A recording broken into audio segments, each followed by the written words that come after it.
Can I have your attention, please? We'll be starting up shortly.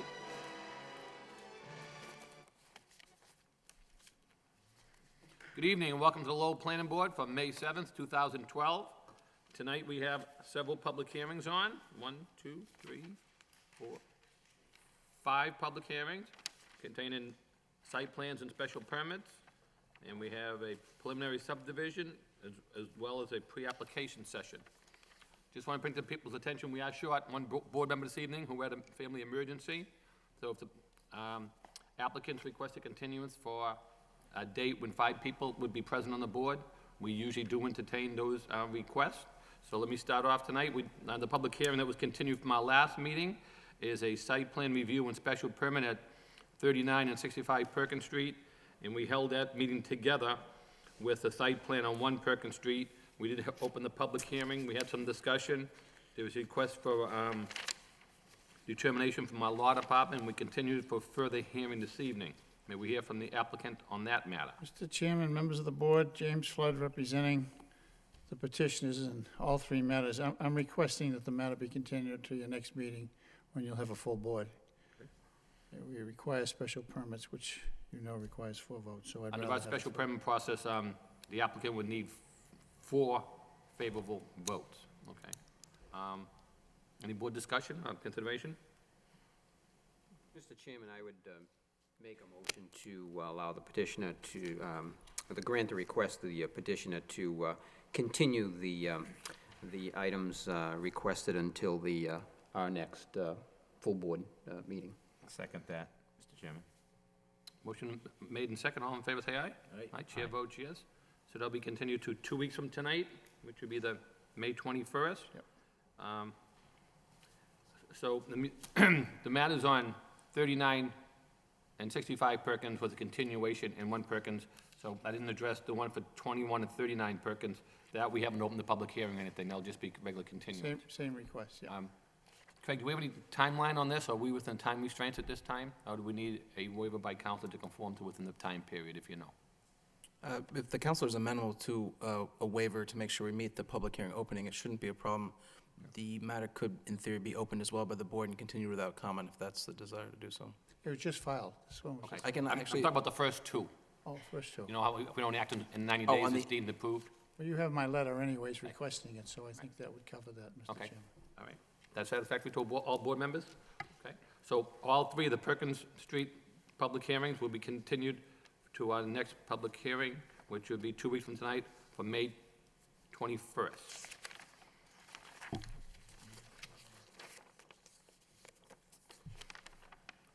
Mr. Chairman, Yes. can I just, we had asked for some more information, some information from the law department regarding that. Any of that information that can be provided in advance, I think would be a good idea. we did receive a memo from the law department. I didn't forward you it was an email, not a full memo. I can get a full memo of response as well. I did forward you, print out and include in your packet as a single sheet. But if you'd like a formal memo, I can request that in I response. just wanted the answer to the questions, that's all. Yep. It doesn't matter the format. Okay. Then-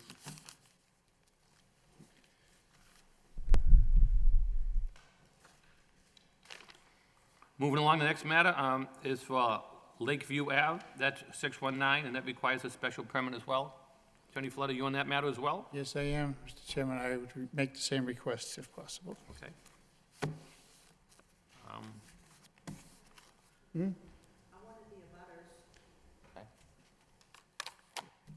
Do you want to speak to her?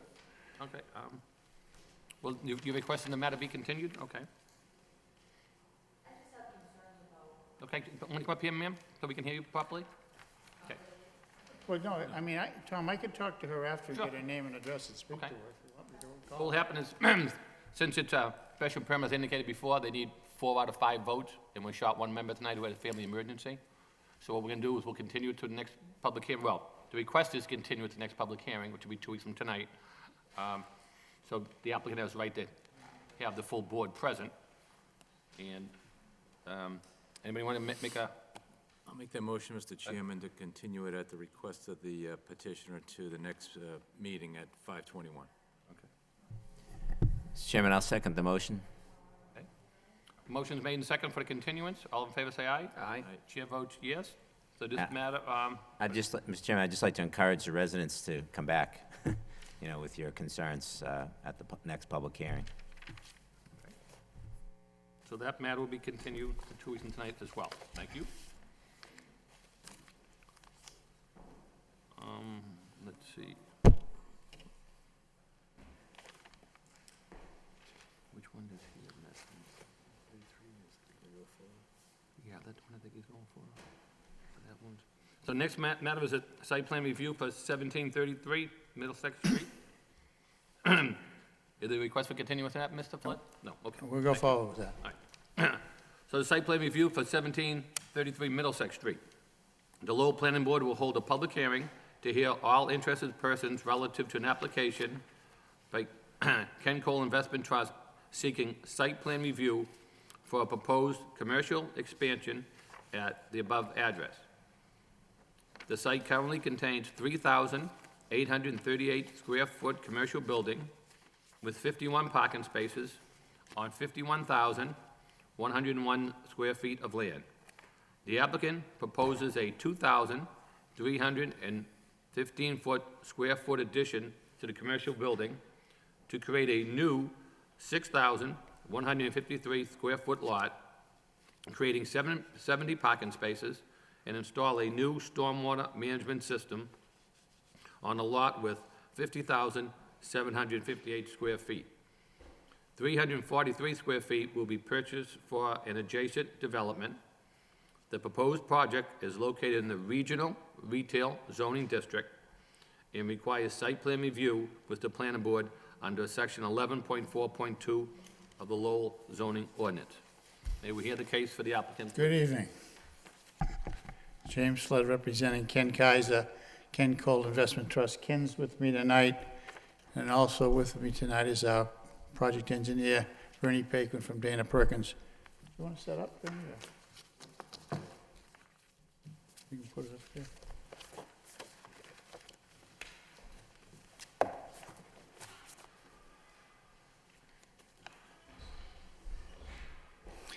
As the notice stated, the property is zoned RR, and the lot presently consists of 50,758 square feet.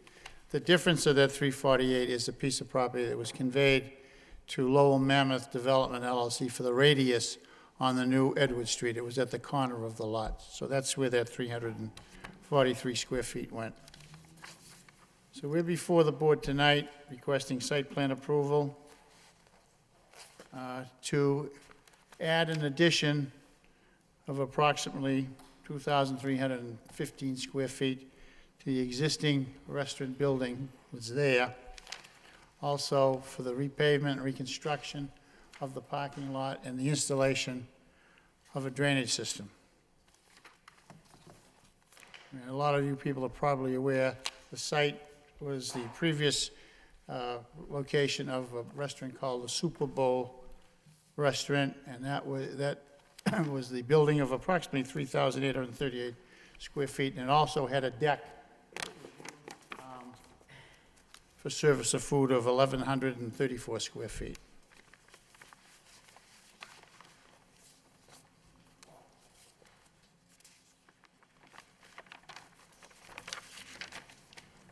Mr. Kaiser has been working with an individual by the name of Joseph Lee from Watertown, who is presently operating a full-scale, he's operating a takeout Asian restaurant on Broadway Street known as China, was it China? China Star. It's this takeout restaurant at 369 Broadway Street. It's a small little place. So he's desirous of expanding and opening a full-scale family restaurant on this site.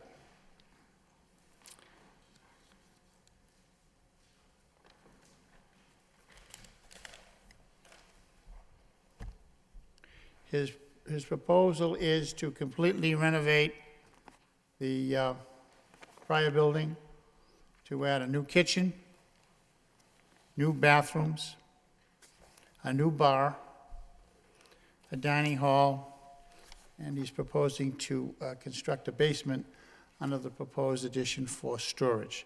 And I think we submitted plans of the building with the original application.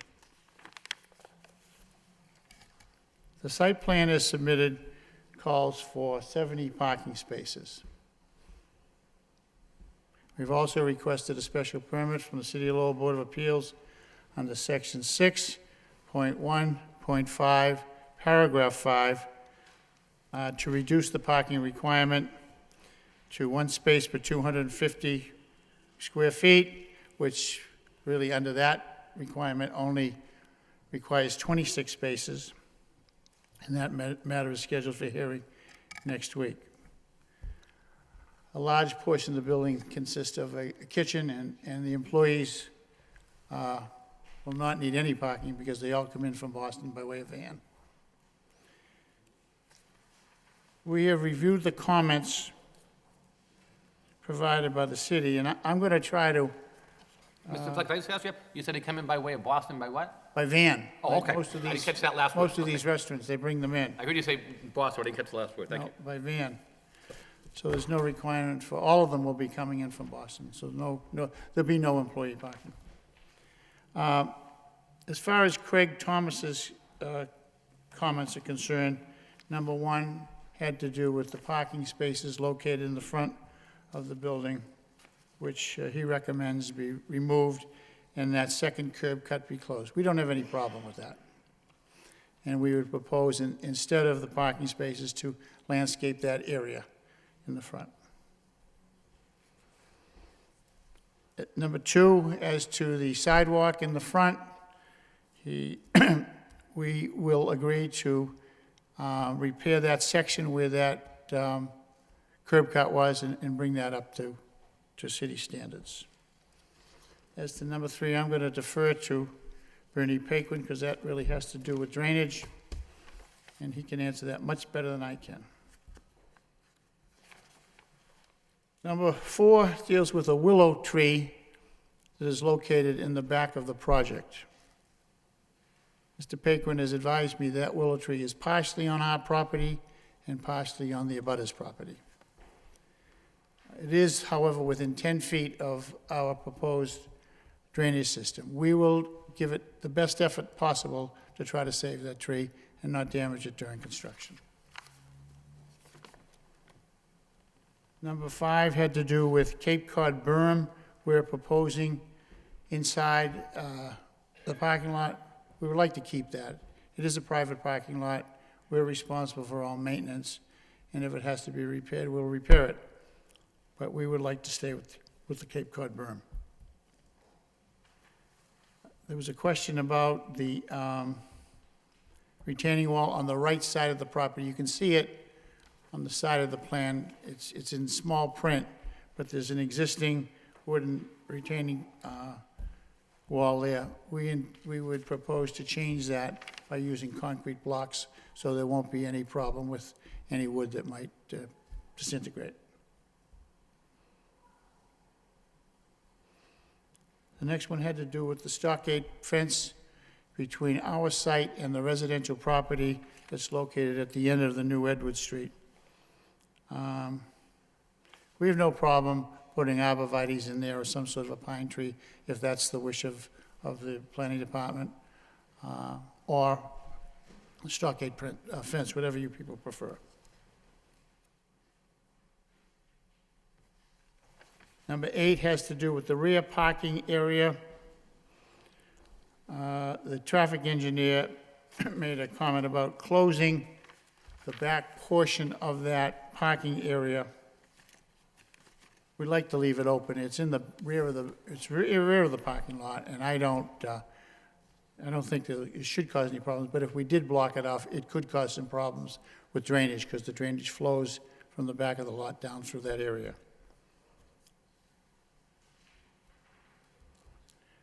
Number 9 had to do with the stop sign, which would be installed as you come into the parking lot from Edward Street at the intersection at the end. We have no problem with that. As to the new building, it will be sprinkled in accordance with the requirements. And we have no problem using straw wattles in place of bales for erosion control. As far as the city engineer is concerned, I'm going to let Bernie handle those because most of them had to do with drainage. And I'm also going to let him refer to Eric Eby's comments regarding the access to the dumpster. He has done some research on that, so. I'll turn it over to Bernie now, and he can go through the rest of it.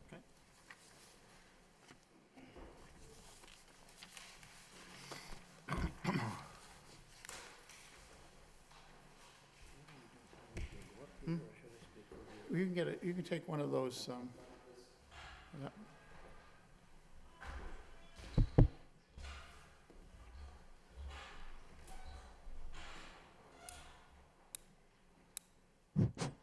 My name is Bernie Paquin. I'm an engineer with Dana Perkins. We're civil engineers, surveyors from Tewksbury.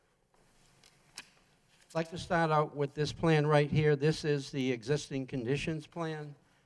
As Attorney Flood mentioned, the existing building, outdoor patio, some landscaped areas around the parking area.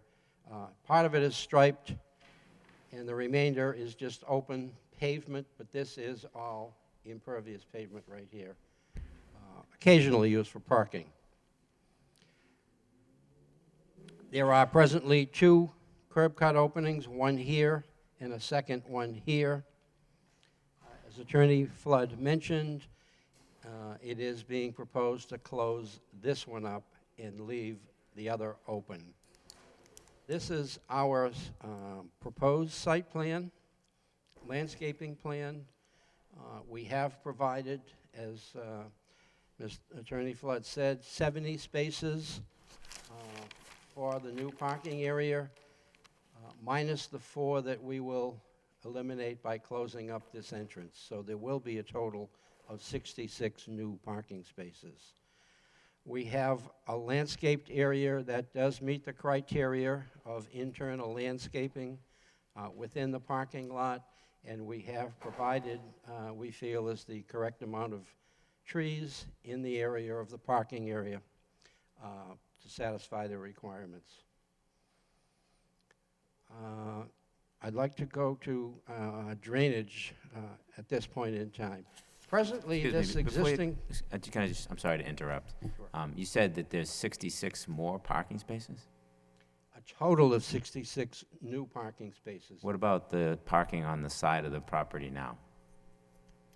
Yeah, in existing conditions, you have that open, How many are here now? yeah. There's 43 painted ones. This area is not painted, but it is used for parking. Okay, so I'm just curious how you Parking got the, stripe lines. I'm curious how you got to 66 new parking spaces. A lot of the area is, well, there's room for 66. From 43 to 66, the remainder is actually right here. Okay, but they're not new parking spaces, they're just using the parking that's existing, they're not new They're parking going to spaces. be realigned to this So you're realigning them, but they're not 66 new parking spaces. total of 66 on the property, I guess is what I'm saying. They're not new, they're there now, is what They're I'm there getting at. now. Okay, thank you. There is room for them there now, I guess is the way to answer that. Drainage from the property flows in 3 directions. Some of this area right here flows this way into the Walgreens area right here. Drainage from the front of the property flows towards Middlesex Street, and the majority of the drainage from approximately right here at the high point flows in this direction down into this area right here, which is a low area, and kind of ponds in this area, and flows in a northwesterly direction. There are soccer fields behind our property. Some of the comments were concerned very much about discharging runoff onto the soccer fields.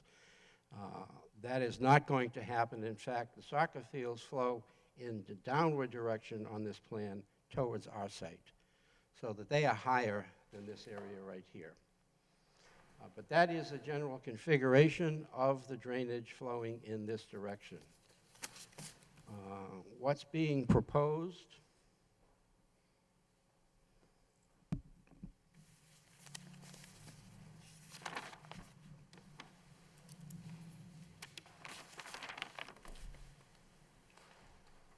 What's being proposed with regard to drainage is we've regraded the site by minor amounts. Again, the majority of the drainage will flow in this direction into a new sediment forebay located right here. That's for water quality purposes. And then that will flow into this area, which is a stormwater management area, as well as an infiltration area where the runoff can infiltrate back into the ground. That area does conform to the latest stormwater management regulations issued by Mass DEP. And we, in fact, have produced a reduction in the amount of impervious area for this new site plan. There is a reduction of 4,200 square feet of impervious area, those being areas now that are paved in this location, as well as the internal landscaping and stormwater management areas. So there is, in fact, a serious reduction in the amount of impervious area on site, and it will flow into these stormwater management areas in accordance with the requirements under the stormwater management regulations for a redevelopment site. That is our standard, and we have met our standard. Those regulations were submitted to the planning board.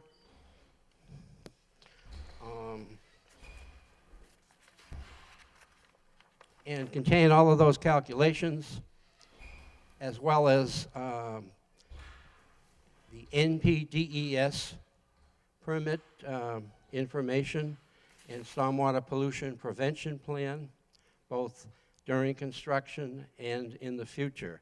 All of that information is contained in that report. I would like to quickly brush on some of the questions that were raised by the different people who commented on the project. Is it Craig Thomas? Craig Thomas, this is the letter from Craig requesting that the curb cut be closed up, which is something we will be doing, and repair the sidewalks as well. The drainage system was in question as to whether it complies to stormwater management. It in fact does, and the calculations have been submitted. Question about drainage towards the soccer fields. We are not discharging towards the soccer fields. They're in fact discharging onto our property.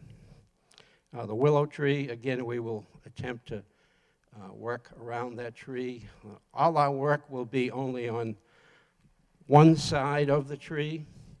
3 other sides will not be disturbed.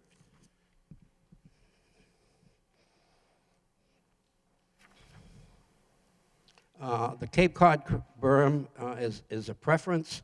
Cape Cod berm is a very low-profile curbing made out of bituminous concrete. It does allow when the snowplows to actually ride over it. It does not have any vertical dimension. It has just a vertical up. So that is a preference of the applicant. Timber retaining wall was mentioned. That is a retaining wall that presently exists right here. It will be replaced based on our discussions today with Ken Kaiser, the applicant, with a block wall. It would be a segmented block wall, concrete block wall. Um,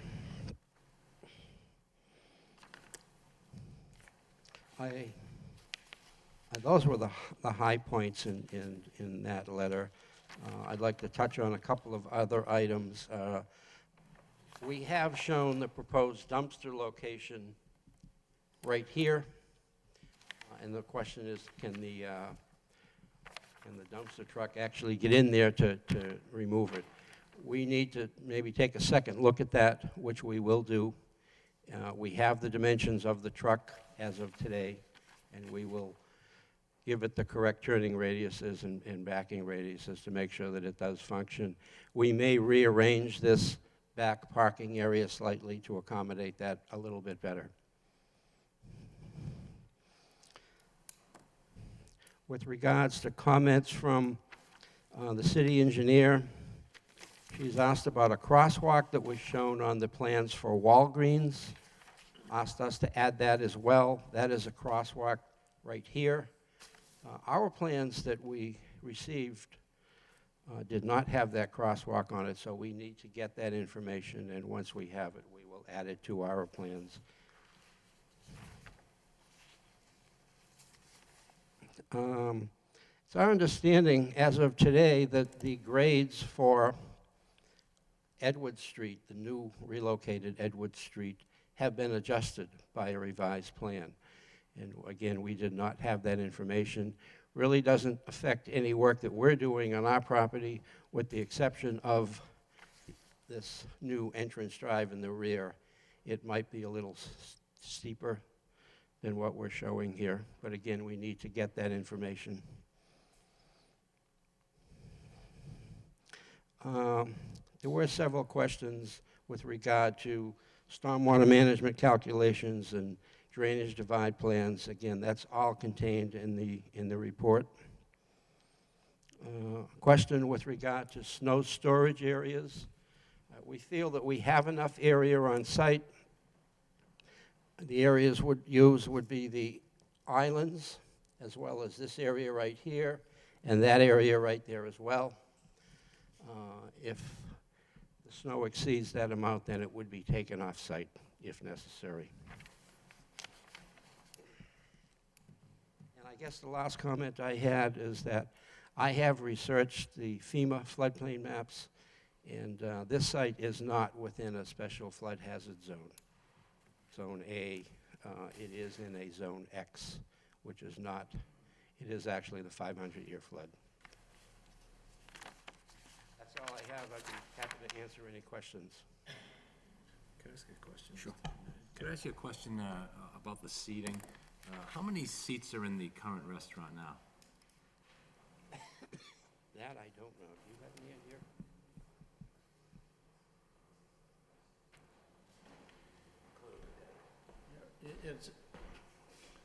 Don't hold me to it, but Ken thinks that the license was 165, which included the deck. Including the deck? Yeah. And there won't be a deck No. with the addition? No. And how many seats will be in the new I facility? think the plan shows 84.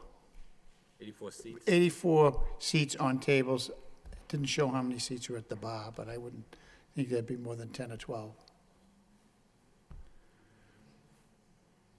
Because correct me if I'm wrong, on the parking requirements, do they just go by the square footage of the building, or do they count the outside seating as well? The way I read it, I have it here, it's 250 square feet, one per 250 square feet. I think could be the inside of the building. And we don't have anything outside. Right, I'm just trying to figure out on the calculation of the parking for your existing restaurant, that one space per 50 square feet, requiring 77 spaces, but I think that's just the restaurant itself. They don't count the outdoor. Oh, no, just the building itself, yeah. Okay. And that, I think, because the restaurants have kitchens and other parts that aren't used by the public, that's why they have that special permit section of the zoning, to reduce it. All right. So the new facility then, without the deck, will have less seating than the current restaurant, is that correct? Thanks.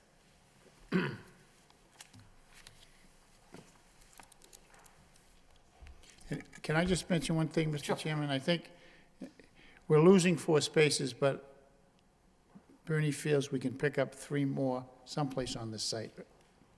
To replace them. If required, we could eliminate this internal landscaping here, and then a little bit is here as well, and get 3 spaces. We do have an excess of internal landscaping based on our calculations, so that would not affect what's required.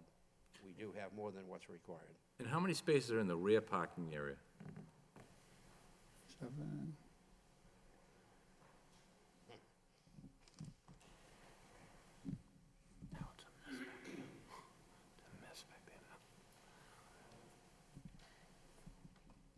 Too many plans.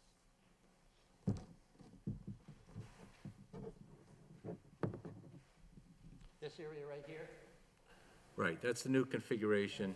19, 29.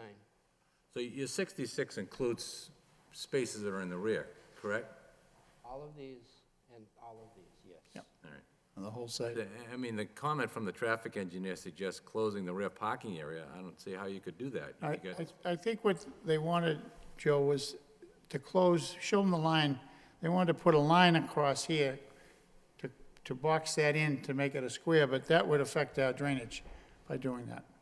Oh, I see. I think that's what the traffic engineer was talking about. All right, thank you. And Steve, I think on the plan that was submitted, the marked parking spaces showed presently a 51, and what we're showing is 70, so I think that's the difference. Does anybody else want to speak on behalf of the applicant? Nope. Okay. At this excuse me, at this part of the public hearing, does anybody have any comments in regards to the project, either for or against, or just general comments in nature? Mr. Chairman, members of the planning board, my name is Mark Goldman, 58 Oakland Street, Lowell, Mass. It's nice to be back. I wish to be recorded in favor of this. It fits the neighborhood character in the zoning district as regional retail, and I urge that the planning board unanimously support this. Thank you very much.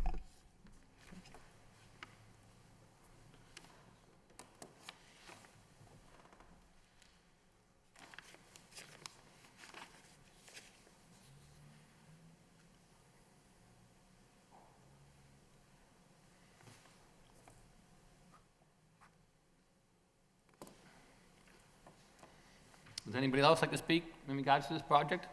Or any questions, comment? Anybody want to speak? In favor or against? In favor or against? Hearing none. At this point in time, I'll turn it over to the planning board members. Before I do that, I'll just ask Mr. Thomas, our assistant planner, do you have any comments, Craig? I know you wrote everything out here pretty good first, but do you have anything that you want to add at this point in time, or you think everything that we have from your memo to us covers it? No, I don't have any additional comments at this time. The applicant's gone point by point through my memo and addressed some of the other comments. I'm more than happy to answer specific comments in addition for the board. Okay, at this point in time, then, do the board members have any questions?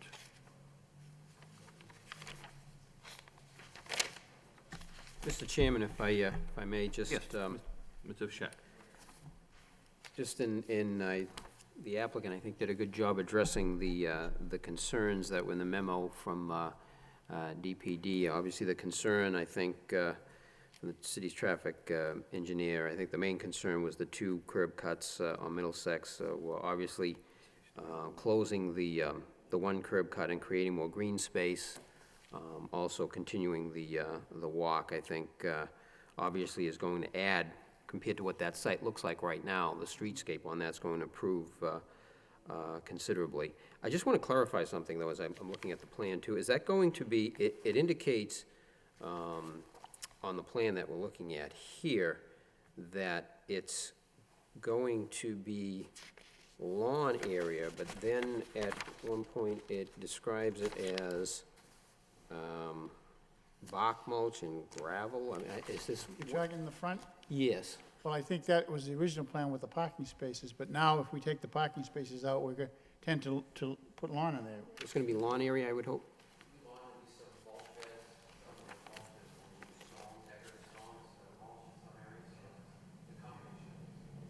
Want to introduce yourself? Hi, I'm Ken Kaiser, the applicant. We do plan on doing a number of different landscapes in the area. There will be a lot of lawn area. Where there's a tree, there'll be a mulch surrounding. We call it a mulch surrounding, but I like to use decorative stone in some of these areas. It lasts longer. It doesn't blow all over the place.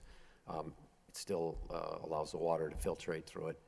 I would prefer to see lawn area. We've done some properties along this stretch of road, and I know for maintenance areas, they've put stone and, it's all gravel with a few plantings and That'll quite be frankly. about 90% lawn. Lawn, in that good, front, yeah. good. No, that's really what I'm looking for, some green space on there. Also, regarding the dumpster, I think Bernie, the engineer, mentioned, do you anticipate losing some parking spaces? Because obviously, I believe you're gonna have to relocate that dumpster, so I'm just a little curious. You mentioned some parking spots behind the building you would reconfigure. I'm just curious as to how you would lay that out.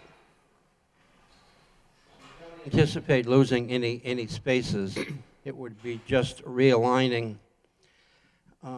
This may move over to the middle, and we would open up the parking spaces so that the same aisle would service the aisle for the parking as well as the dumpster.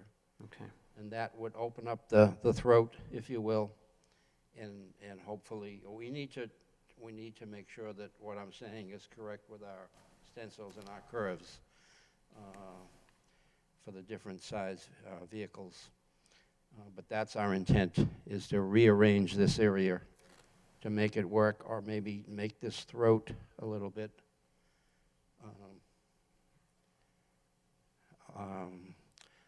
different radius, so it would accommodate the truck.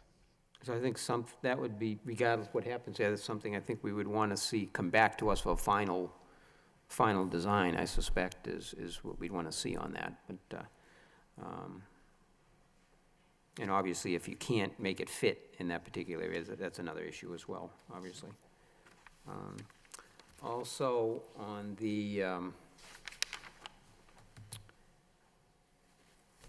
parking, I obviously, according to 6.1.5, the zoning ordinance, the zoning board of appeals is the granting authority of the special permit for what you're requesting on the parking. From the standpoint of site plan review, I have some concerns, but I will, they're somewhat alleviated from the fact that we're actually decreasing the seating from what's there currently, and we're increasing the parking from what's there currently, although arguably you can still fit these cars on the site anyways right now, regardless. It's just that obviously it's going to look better and it's going to be more clearly defined. But the mere fact, so we could argue whether or not we're adding spots or not. At the end of the day, it appears that we're decreasing the capacity of the seating within the building. And I think from that perspective, I'm looking at this as the design of that site plan, the functionality of it, the safety of it, and the aesthetics of it. Obviously, the granting authority is going to be the zoning board of appeals on the appropriateness of the parking within the design of the building. So from that perspective, I'm comfortable with that. I have to say I'm pleased with the size of the landscaped area, and I think we're discovering a culmination of a lot of smaller islands within a parking lot is becoming problematic. We sit here from a design perspective, and I think we're trying to break up the pavement, but I think we have a track record of going back and look at some of these, and there's been some challenges with keeping up with trees that are planted and as well as having it landscaped to a point where it's attractive. So I think you've got some large landscaped areas here which will clearly improve the site. And from I think it's clearly an improvement from what's currently there right now. Thank you, Mr. Chairman. Thank you, Mr. Fischett. Mr. Genman? Thank you, Mr. Chairman. So I have to disagree slightly with my colleague on the parking situation. While the Zoning Board of Appeals is the granting authority and the special permit, I still think we have to consider the parking factors when considering the site plan. And you are very short of the code, right? We're looking at the code requiring 124 spaces, and you're providing 70. So, and I think it's semantics to say that we're adding parking spaces, because the ability to park cars is there, and people do park there. So, yes, it will look nicer, it'll be lined, and that's an improvement. But I think that's, it's wrong to say that any spaces are being added. Craig, I'm curious, was the condo association notified regarding all this? They about the property, right? They should be, if they're within the 300-foot radius as is required by law for site plan review, they should receive So I notification. know they should be. I'm asking if they were. I have the notification slips here in my file. I can take a look as we're talking here. Okay, that'd be good, thank you. I have the abutters list if you'd like to see it. Say that I again? have the abutters list in my file. They were notified. They're all notified, okay. The berm, you know, I think that, well, I can understand you wanting to maintain a berm within the parking lot. As a condition of approval, would you be willing to consider granite there? Because we all know what happens to the berm. It's going to get broken, it's going to be, it's going to look messy, and, you know, it likely won't be repaired. It'll likely be patched and create a mess within the parking lot. And I'm wondering if that's something you would consider. Granite's quite expensive. There are mean, I- different forms, though, right? You could use. I think the suggestion from Craig was poured concrete, I think. That's what he suggested. poured concrete. I think that's what his suggestion was. Craig, can you clarify that? Yeah, poured concrete was my suggestion. Again, my concern is the maintenance issue with the Cape Cod berm. We have found that over time it tends to wear through much more quickly than other types. That said, with the amount of curbing proposed for the interior and the general nature of the curbing for drainage and direction of stormwater, I felt as though it would be appropriate to investigate poured concrete, but again, that's at the discretion of the board. You know, I think that, you know, I guess I'm not that familiar with the appearance of the poured concrete, but the berm, I just think, is going to be a problem. You know, it's going to be messy, it's going to break. So, you know, I would like to see a condition put on there for some alternate, you know, some alternate solution there other than a berm. Mr. Jenner, if I could clarify the address of the condo association as I look through the abutter notification here. You know, I'm not sure, Craig. This is 1731, so I assume that they're, you know, The commercial 17 condos next door with the subway and the Yeah, others I in think- them? Across the street, the- across the street, I think.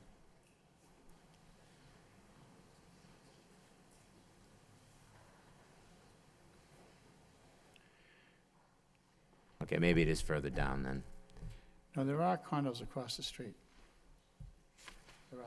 I think on Cornell I was Street. thinking of the one further down, you know, the one The Princeton that properties abuts by Hadley Street? Edward Street, too. Off the off-street, the On the brick, same side as the, as this development, but a little oh, further the down. common that has the garage under that you pull into? Yeah. It's just across the street. We This did all- a site, oh, you weren't there, but we did a site review. I do up know there the one- development, though. I actually do believe that might be further than what the notification was required for this project, but I'll take a look at that. Okay, thank you. So, the other thing I wanted to ask you about was the hours of operation of the restaurant. Well, I know the one, he's not here, but I know the takeout restaurant, I think, is open till 2, right? What's the takeout restaurant open till on Broadway? He's open till 2 down there. Yeah, so I would assume it'd be similar. And what about daytime operation? I assume he'd be open for lunch and then go through, yeah. I'm just wondering, like I do on any development along this stretch of road, if there's any way you could consider entering some agreement with the Lowell Youth Soccer Association. I know that a lot of times I really don't they want to. use those spaces in the back there to access the field. Yeah. You mean for what, for parking? Yeah. I suppose he could talk to them about it. I can't speak for, Just wondering if Yeah. on a Saturday morning, if there's nobody using the lot, if there's some way an arrangement can be worked out to allow, especially on that back portion. we will speak to the tenant. He's not here tonight, but we'll speak to him. Okay, I think if, I know it's not something that's really in the purview of the planning board, No. and certainly wouldn't hold you to it or anything like that, but I think it would be, if it's possible to work it out, where the Lowell Youth Soccer Station could even lease spaces back there, I think I'd like to see that discussion take place. I think he wants to work with the community. He's making a big investment. And I think if you look at the place he has on Broadway, it's very nice. But I will speak to him about it. And most of the activity there is Saturday and Sunday morning, right? Not a big I think it's restaurant probably hours. Saturday. Probably Saturday, yeah. And Sunday, but, thought that would be maybe a good arrangement there if the spaces aren't being used. I'm assuming the dumpster is gonna be enclosed and, In accordance with regulations, correct. okay. All right, thank you. Thank you, Mr. Gentleman. Attorney Claymore? Yeah, thank you, Mr. Chairman. I don't have many comments. I think my original concern was also with the parking, and that's why I asked about the seating capacity. The requirements for the seating, the outdoor patio wasn't even counted towards that. So you look at the building now being completed and expanded, it will have actually a lower seating capacity than the restaurant and outdoor seating area combined, so I think that the amount of seating is sufficient for that use. If there's going to be 84 seats in total without any employees parking, then we have 66 parking spaces. That should be sufficient. I understand the Board of Appeals will rule on that, but I think that that's certainly sufficient. I did have one question, though. I know we went through in detail the memorandum, and I just had a question on Lisa DeMayo's memo. Was there any concerns or any problems or issues with Lisa DeMayo's memo, or the engineering memo? Let Bernie handle that one. Let me speak to you.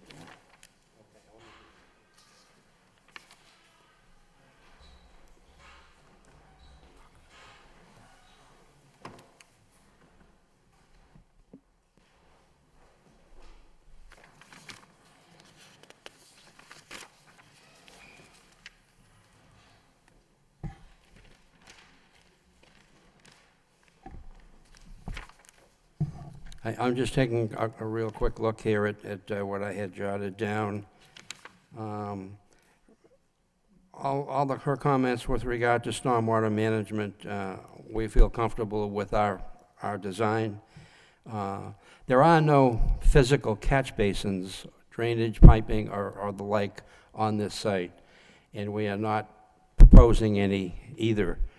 It is all based on the new stormwater management policy, which actually doesn't really recommend catch basins and piping. This is the new technology, if you will. The only one comment that I'm not sure that I mentioned is she made an inference to eliminating both curb cuts on Middlesex Street and using the sole entrance to the property on Edward Street, the new entrance that's in the rear of the restaurant. That is not acceptable to the applicant. I think you just posed that as an inquiry, not a suggestion. Other than that, no, I have no other issues. All right, I have no other questions, Mr. Chairman, thank you. Okay, I have one, I think it may have been answered in part, but I'm not 100% sure.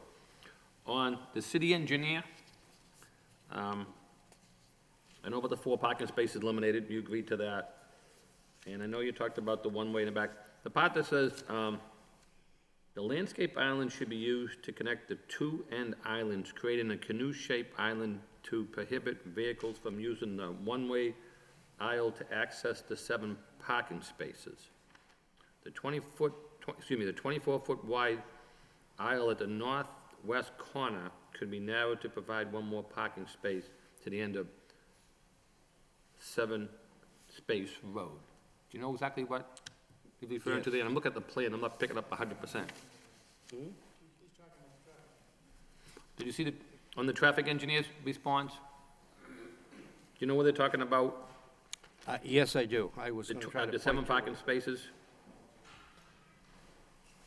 I know we talked a little bit about the back with the runoff and the water. I'm not exactly sure if he's talking the same spot. is this on? This is on. They're referring to this area right here. Okay. This would be the canoe-shaped island. They would like us to connect this with another narrow island, if you will, so that people coming into this lot, this is a one-way, they could not circumvent and park in these spaces. What they have to do is to go around where you do have the 24-foot aisle and go in this way. If we were to do something to block that up, then the drainage, which is flowing in that direction, it would be an issue. And we prefer not to. These are pretty much the furthest spaces away from the building. So they would be used, you know, if everything else is full. Right. So we don't feel that that is an issue that deserves, you know, we could connect that together, but we need to provide spaces for drainage to go through over the surface of the parking area, those that have to be shoveled in a snowstorm so that it wouldn't back up if we had snow and then rain. Those are the issues that we would be concerned about. And you said that in the rear is where the water's gonna flow to, correct? That's correct. Right here first, that's sediment forebay, and then this is the impoundment area. Okay. So in regards to that, I know there was some discussion in regards to the Cape Cod berm inside the project, and the city engineer is requesting the vertical granite, which would be outside the project on the street, correct? Yes, And I know, out here. right, so anything on the street will be the vertical granite, correct? In accordance with the city Right, okay. requirements. So on the Cape Cod berm, I know the request was, it's easy to plow it and maintain it, the water may flow over it, and Craig said maybe use concrete in the rear for the water flow, so therefore it could hold the water up, and therefore it doesn't affect the water runoff, because he says if you use the Cape Cod berm, I think I heard what he said, that sometimes if that wears down, it could affect how the water does flow and how it gets into your, the water pot in the back. Would it work if you did the Cape Cod berm inside the project, all the way around the sides except for the rear, and put the concrete in the rear, so it would have the effect that Craig said about holding the water before it goes in? Cape Cod all around the edges? Nope. No. Yeah, right. And then internal? And then just in the rear where the water was, Craig, that was your concern in the back where the water flow would be? In the back, but in addition, my concern is any of the areas which are meant to convey the water. So some of the internal site has no curb as the water is supposed to flow through the landscaped areas, but there are some areas which is supposed to catch and direct the water to the rear area. And so those are the areas which are principally on the edges of the outside lot and on the edges of the rear that are meant to convey the water to the rear stormwater section. So where would it be affected the most? Towards the rear and on the sides? Yes, Again, towards that back lot or the front lot as well? a portion of the front as well as is needed to direct the water from that parking lot. Again, with the concrete block wall on the right-hand side of this, it's a little less important on the front than again in the rear and the sides to make sure it's directed to the rear.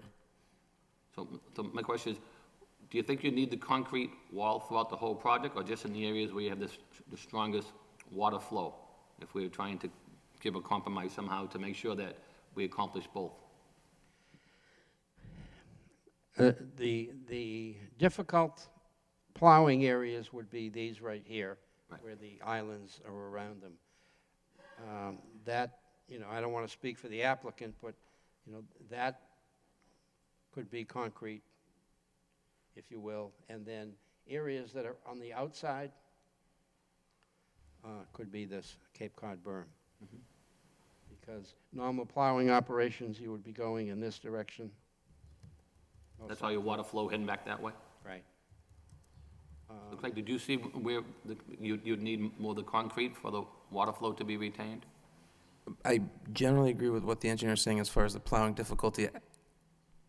I think it would take perhaps a little bit of agreement on plans to make sure we're on the same page about which were the curb lines of concern. Okay. But I generally agree with the outline that he provided, that on the outside is less of a concern for damage than in that area that he indicated. I think I had, you addressed the dumpster, I had that question, okay. How long has, I know when I was up there looking at it the other day, I mean, that building's been closed for some period of time now? About a year. How long's it been closed, Super Bowl? 4 or 5 months. 5 months? Yeah. Because, I mean, when I went up there and looked at it on Saturday, I mean, obviously, it's in need of repair, the parking lot's in need of repair, I mean, it's Parking kind of lot's a, bad. kind of a, eyesore right now, I mean, the way it's, The inside of the building has been demolished. He did obtain a demolition permit to take the yeah, inside. I noticed the dumpsters in the back parking lot, and they were pretty much full. Okay. And then the parking lot itself, I mean, it looks like it has to Back, be. it's in bad shape. Yeah, the parking itself looks like it has to be all regraded and everything, okay. So I know one of the concerns that we had for the water flow, we had a question by the city engineer, and I know, Bernie indicated that he's adjusted that, the site plan for the drainage proposal and the new grades. Have those been seen yet by our city engineer, do you know? Which ones? The new, when she had the concern with the, for the drainage proposal in the new grades, I think you said that you had it updated, but I don't know if our engineer had seen those updates? We have not adjusted our plans as of yet. We heard that this roadway, Edward Street, the grades were lowered by approximately a foot, as I understand it, today. I think the, wait, let me get back here. The, she had a question with the stormwater, right? Number 3, when Attorney Flood was going on from Mr. Thomas' report, does not appear to be any infrastructure that can transport water from the parking lot to the stormwater management area. And then it was broken up into A, B, and C. The city engineer indicates under no circumstances any stormwater system overflow to the adjacent city of Lowell property. And I think you said that you've changed the indication of the stormwater plan so it meets the current requirements. Meets the town and the state requirements. So my question would be, has our city engineer seen those new requirements, or is she looking at what was submitted They prior? were originally submitted as part of the package. I'm not sure if she got the report. It was submitted both electronically and Okay. a paper copy. Do you know on that, Craig, by any chance? It sounds like he's saying it confers, and she said she has questions on it. Yeah, I have 2 comments on that. One is that the city engineer did receive the stormwater calculations, and that's actually in her memo. She cites her concern that they aren't in accordance with the stormwater standards.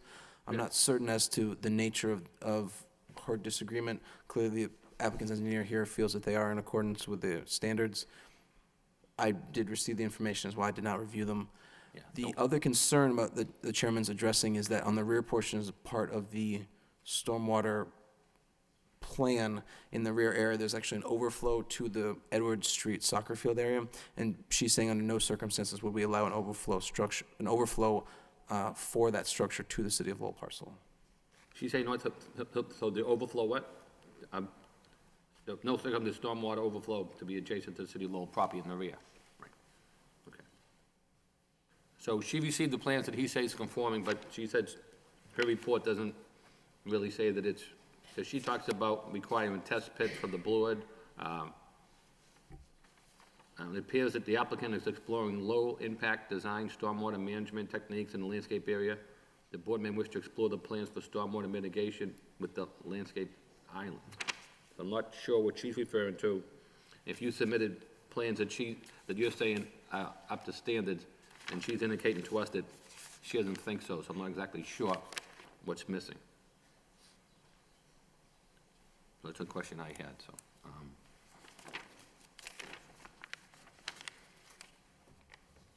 Well, we'll be more than willing to work with the city engineer. to Yeah, I mean, resolve all just for this issue. clarification issue, if he's saying that, for clarification, to see what her concerns is, I mean, if he says it's up to standard, I'm not exactly sure what part she's saying is not up to I standard. don't think he's had an opportunity to speak with her, because we just got those Okay, reports, I think, when was it, Craig, Thursday?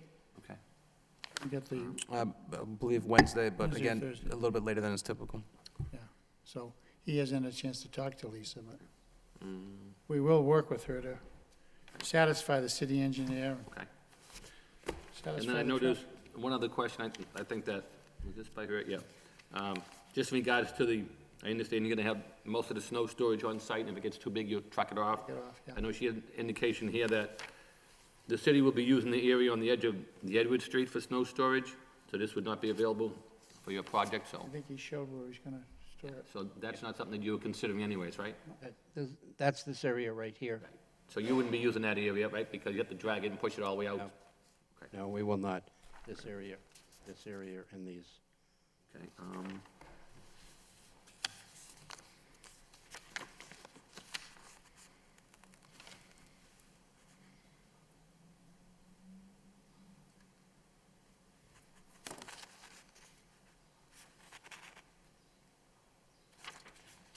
and I think you said, Mr. Attorney Flood, you were willing to, repair the sidewalks which are necessary, which are requested by, Yes, in the I was front, gonna right? say, we're gonna have to build that up anyways, because there's the curb cut there, so when we, And now the fact where you have, where the 4 parking space will be missing, you'll probably have to put the vertical granite curb going in through the there. front, and- yes, we and will. Clean that up there. On the front, along the roadway, we'll have to do that, right. I have no further questions this time. Do any of the board members have any follow-up questions? Anything as a result of what I said, or anything else that they've been considering? Mr. Chairman, Yes, one Mr. other Jennings. thing. The Cape Cod berm, it's asphalt? I'm sorry. I Is didn't it quite hear that. asphalt, the Cape Cod berm? Yes, It's asphalt. it is asphalt, yes. I mean, It has a very distinct profile, though. There are two types of bituminous curbing. There is a standard bituminous curbing, which has a vertical 6-inch high wall, if you will, and then rolls back, and it's placed right on the binder course. That's the curbing that normally gets hit directly by the plow and is gone. Cape Cod curbing is about a foot wide, has a very gentle slope up to about a 5-inch reveal on the opposite side of the road. There's probably a 2-inch reveal on the bottom, so that if the plow were to hit it, even head-on, it would slide up over it. That's the intent of the Cape Cod berm. I'd certainly, Sideways, it would do the same, the plow would tilt up. And it's not impossible to remove it with a heavy piece of machinery, but it's a lot less likely to be hit and removed. I mean, I hear what you're saying. I just think it's a lot cleaner. Certainly granite is best, and you are putting granite on the street, and that's, I think that's sufficient. I just think it would be so much cleaner if we had something more substantial within the parking lot. Is this poured concrete, is that something that you could do throughout the parking lot? I think we've been discussing using a different type in the interior, and then possibly maintaining the Cape Cod on the outside. Right, I know that was the proposal, I guess There's what several I'm saying different is- types. I think it might be a question of, what is financially reasonable for the applicant. There's poured-in-place concrete. There's also precast concrete, which is similar to vertical granite curbing, but it might be a little less expensive, but it is concrete. And I think maybe those options could be explored. Yeah, I mean, I would feel more comfortable if we had a more substantial curbing throughout the project. Obviously, in the areas where the water flow is heaviest is most important, but at the same time, the plow, we have these islands jutting out, so the plow's gonna be moving around in there, and these guys need to move fast, and you can't see where the curb is. I just feel like it's gonna get ripped up, and it's going to take away from the appearance of the parking lot. So I would like to see a more substantial curbing throughout, not granite on the interior, but something more substantial throughout. That's all, Mr. Chairman. If I could follow up on that, do you have any comment or thoughts as to the comparative costs? I know the granite is really cost prohibitive for something that size, but the Cape Cod berm as opposed to the stamped concrete berm, any thoughts on the comparative cost of that? I don't have actual numbers. Ken, any thoughts? I don't have the numbers on that yet. Yeah. We're evaluating that now. If it would help, maybe we could propose doing some granite curbing on the interior, smaller island areas that are going to be prone to getting hit by a plow more. The outside, you're mostly plowing alongside the berm, and you're not plowing straight on, you're pushing down the row. So those could stay maybe Cape Cod on the outside, and I can put some granite interior in different areas to make it, more acceptable. Yeah, I mean, that might help, if we could do granite in the areas that are more susceptible, and maybe actually in the areas that get noticed most by people when they go by, and the islands that jut out. If they're granite concrete, it just gives it a stronger look, cleaner look.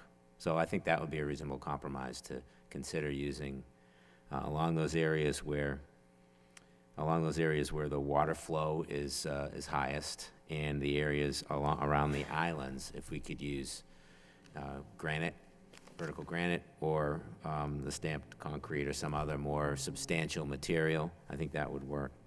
On the parking, I'm going to defer to the special permit authority on that, but I do have concerns there. I don't think we can consider the fact that the employees from this particular tenant happen to be coming in a van. And I think that ought to be something that ought to be considered. We have to approve or disapprove that special permit based on the code that we have before us. So, I think that's something that really has to be considered by the granting authority, but I'm going to defer that to them, since that's in their purview. Any other planning board members have any follow-up comments? Questions?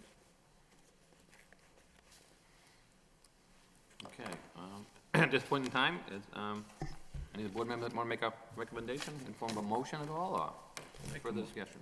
I make a motion to approve with conditions, Mr. Chairman. And the conditions I would suggest, following along with the memorandum that we received and the comments we got back from the applicant, is that number one, there'd be one curb cut on Middlesex Street, that the applicant would rebuild the concrete sidewalks where they're disturbed and where he's replacing and closing the curb cuts. 3, attempt to preserve the willow tree if possible. 4, and I think I have this right, the use of the Cape Cod berm on the exterior perimeter of the parking lot, and the use of either a granite berm or stamped concrete on the interior surfaces of the parking lot. That the retaining wall not be built out of timbers, but it be some form of a block wall. That a stop sign be installed for the traffic entering off Edward Street. The building must contain sprinklers. The applicant will utilize the straw wattles for erosion control. The applicant will properly deal with the excavation of any contaminated soil. The applicant will work with the engineer on the dumpster layout. comply with the memorandum of Lisa DeMayo dated April 23rd, 2012.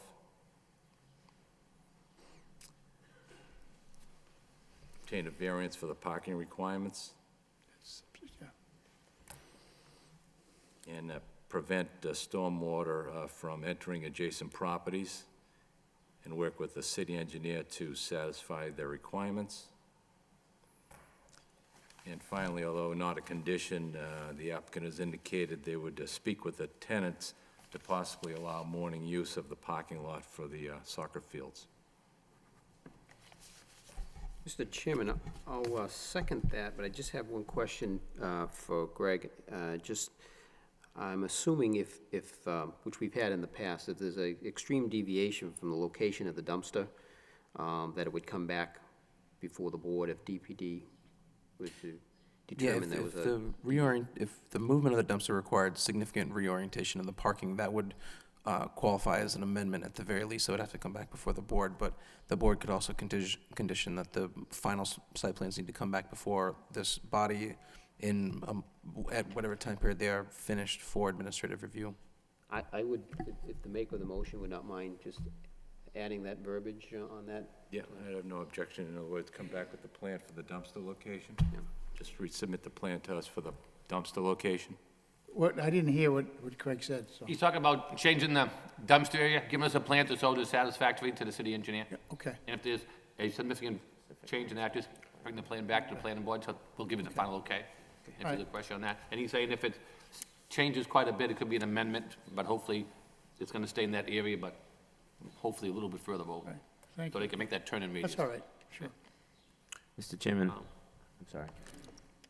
Okay. I think also, when we're bringing back with the dumpster plan, maybe a landscaping plan that's been approved, that's been reviewed with the city. It was included in the package. It was a landscape, landscaping plan right there. that was included in the package. Okay. And this is, as we said, 90% grass on the, 90% lawn on the parts that are shown here. 90% of the area that's shown as green on this plan are going to be grass.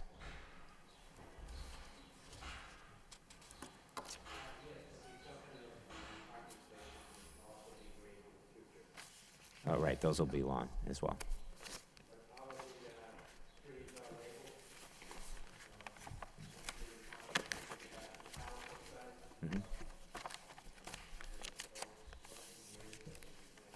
Okay, and Craig, is the city satisfied with this landscaping plan?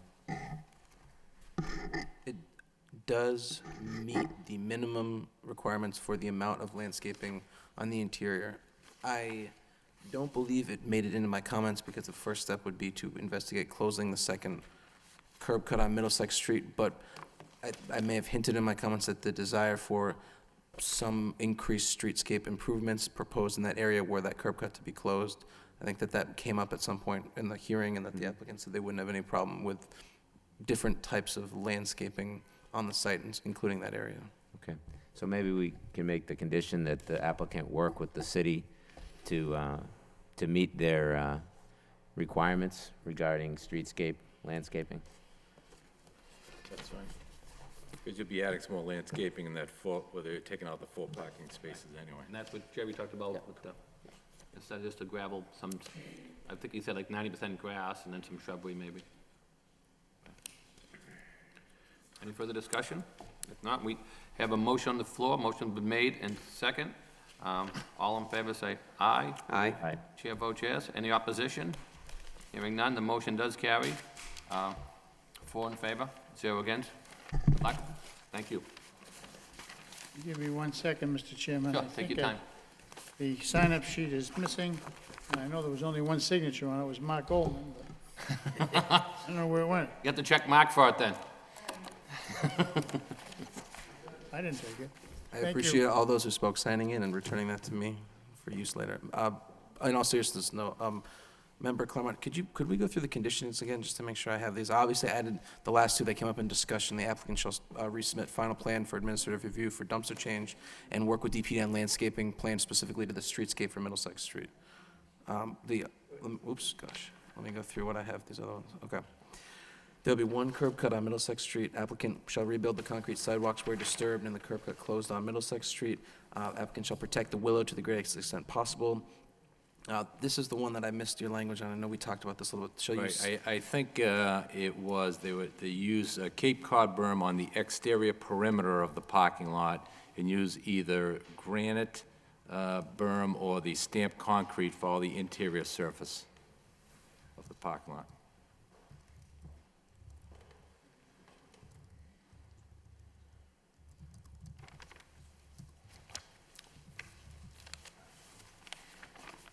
and then we have the retaining wall shall not be timber but block wall. Stop sign on the entrance off of Edward Street shall be installed. The building will be sprinklered per requirements. Applicant will utilize straw wattles in place of hay bales. Applicant will properly dispose of contaminated soil as needed. Applicant will work with the city engineer, excuse me, applicant will work with the transportation engineer on the dumpster layout. Applicant will comply with the April 24th memo from the city engineer. Applicant will obtain a variance for the parking requirements. Applicant will prevent stormwater from entering adjacent properties and work with city engineer on design. And then the two added conditions. I missed that last thing you said. So obtain the variance for parking requirements and then prevent stormwater from entering adjacent properties through work with the city engineer. Right, and we also had an indication that the applicant was going to speak with the tenants to possibly allow morning use of the parking lot for the soccer fields.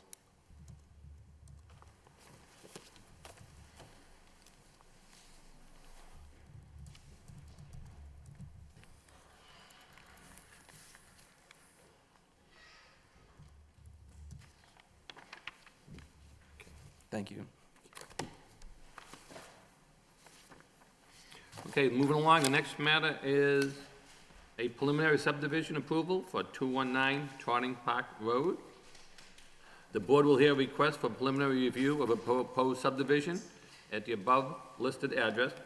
The applicant proposes a new 40-foot wide roadway, approximately 280 feet long, and composed of pervious materials to service 3 homes.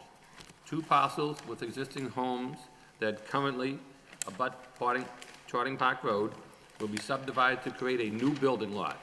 Frontage on the 3 lots, 1 new and 2 reconfigured, is proposed on a new way, which will remain made private and is not proposed for an acceptance of the city of Lowell. May we hear from the applicant, please? Yes, gentlemen of the board, city officers.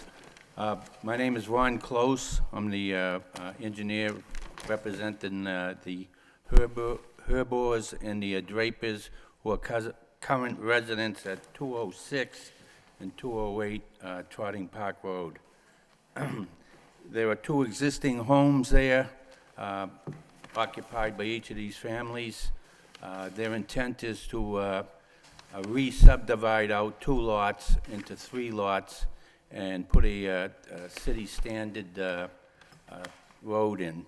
Standard in that some waivers would be considered after a discussion with Department of Planning and Development and the city engineer.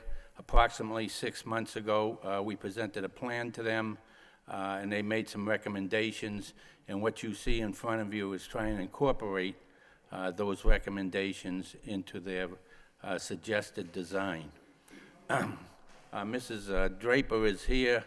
She'll give you the reasoning on why they'd like to subdivide. I will address shortly after, I will address the technical aspects of this project. Hi, Alice Draper from 208 Trotting Park Road.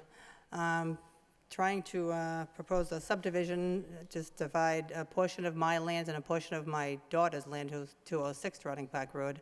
I want to take a piece of each property and come up with a new lot. My idea is to build myself a smaller house, and my other daughter wants to buy my current home, so that's what we're trying to do, and trying to meet all the subdivision regulations with a few changes. All right, gentlemen, so originally there was 2 lots there. The existing frontage was 33 feet per lot approximately, with a total of 66 feet on Trotting Park. There was a 40-foot 40-foot right-of-way overlay onto that 66 feet that continued into the lots, providing access for both homes. The existing pavement is approximately 15 to 18 feet, suffering some damage over the years. And so currently, what we're trying to do is propose under direction of the Planning and Development and Engineering, to propose a 40-foot street with a 20-foot wide paved area. Now, I understand there's some issues with the engineering. I just went through that recently. I don't see anything there that we couldn't overcome with some redesign. If it pleases the board, I'll address engineering's letter item by item, or would you like me to take? That'd be acceptable, Mr. Close, sure. If you want to do it that way we can follow along with you. Yes, sir. Okay, first item would be, first issue on the plan, sheet 1. As you can see, the current frontage of the street on Trotting Park is at 6634 that I talked about, which was 2 33-foot frontages. Now that total of 66 feet would be the entranceway into a new proposed street. It would be a 40-foot private way. It is approximately 280 feet long, I believe. Yes, 280 feet total distance from street to beginning of a lot 5D. At that point, there was 115 feet of hammerhead turnaround area. This was an item that I believe the fire department or representative thereof cited that they needed 45 feet either side of the right-of-way. So from center line of right-of-way, it's over 55 feet, both north and south, or left and right of the center line of the street. The waivers included here in this SSF zoning, the frontage is required would be 90 feet. As discussed with the plan and development, there are considerations down to 40 feet if we did some a redesign of the street area. It would no longer be, that street area would no longer be the exclusive private property of each lot. It would be a right-of-way, which would remain a private street, and it's understood that maintenance of said street would be the same as if it was their private driveway.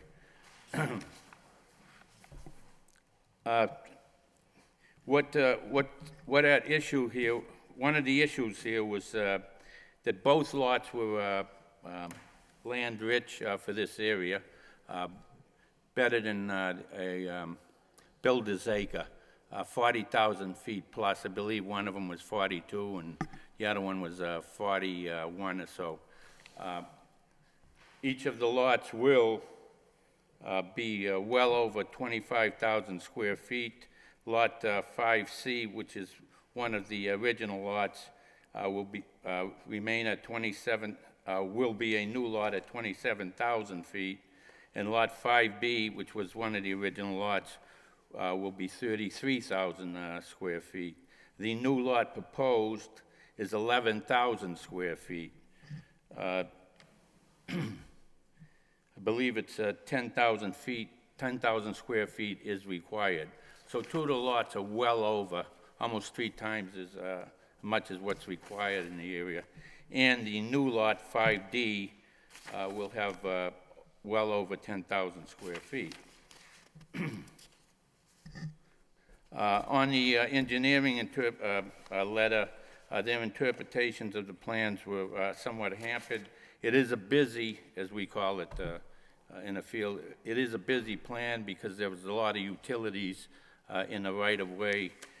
And this can be addressed, by the way, by implementing one or two more plans if need be.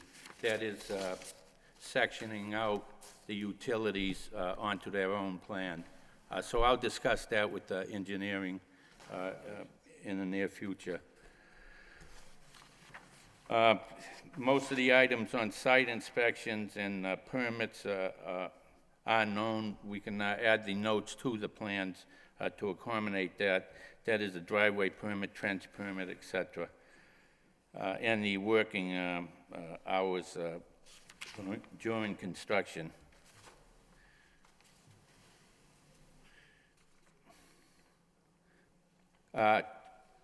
Concerning drainage, we did propose a porous pavement after discussion with engineering and, as I said, DPD. It would start to implement the use of porous pavement. I understand, after reviewing their notes, they're concerned with the amount of stone and the grading and/or sloping of the stone that's beneath the porous pavement. Why did we need so much? I mean, these are things that can be adjusted, reducing the amount of stone on the side of the road to the sloping of the stone. They're just technical issues. As I said, nothing that I don't see here that can't be overcome. The service lines under porous pavement, we understand the concern. Right now, there's two sewer lines entering the full length of the street. One of them is tied into the an existing home up there. I believe it's 206. 208 chose not to implement the tie-in at the time it was put in. They still have a septic system, but they will be going over to it. But the two sewer services are in place in the street, as are the services for the water, which is still at the beginning of the street. I think they're in about 20 feet off the edge of pavement. It was, at the time, it was, and I believe they still would like to keep their wells and not tie into the city water system.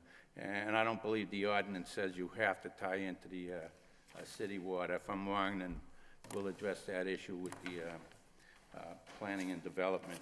But at this time, there's two existing wells, so that's how they're serviced.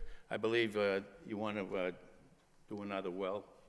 Well, we're open there, you know, we're open as far as. Okay, so what the city right now, wants us to do there, yeah. so right now, they're thinking of incorporating another well on site and bringing the additional sewer service in. At the time the sewer services were put in for the two homes, they were directed not to put in a main line. I see engineering is recommending that they'd like a main line in, and then the three services off the main line. And as I said, at the time that the other lines were put in, I think it was a consideration. The only thing I can think of was the maintenance of that line, that the city probably didn't want to maintain the sewer line for two houses. So they were brought up as two separate lines, 6-inch lines. Now the directive is to, I guess, eliminate the two lines, bring a main line in with the three services coming up into the main line. I guess the question would be who would maintain that main line, and/or if it is, as I see it, it would be the same as a cross-country sewer service, which usually the municipalities maintain. If there are sewer services from each home, then the individuals of those homes maintain the services. So I'm not sure exactly why the city is requesting a main line at this time, but we'll be discussing that with the various departments. Water services, as I said, at this time, they're not tied in, and they'd like to stay with their wells, and we'll address that with DPD.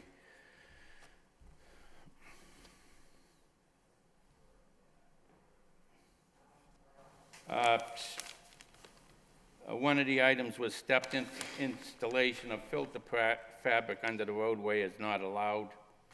We'll eliminate it. That was just a design consideration that I had, was to wrap the stone and filter fabric to prevent any movement of those minuscule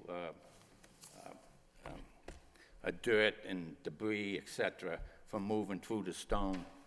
But if the city, for whatever reason, if they don't want the filter fabric, that's not a big issue.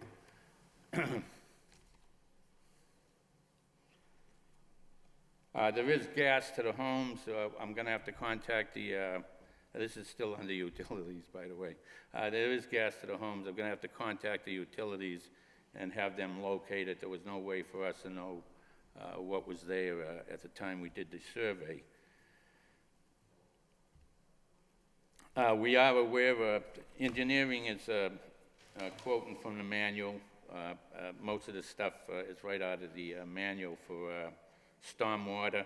And we understand this is at the preliminary stage. I'll be presenting whatever paperwork they need, including the operation and maintenance manual that the residents will maintain their street with sweeping, etc., and/or the drainage system, which is basically just keeping it clean so that the porous pavement interacts with the rainwater and allows that to move, transfer into the stone median for transfer down the street.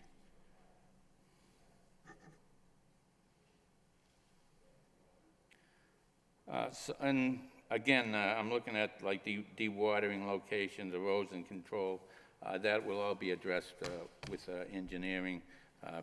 In that I've read this report that they have here.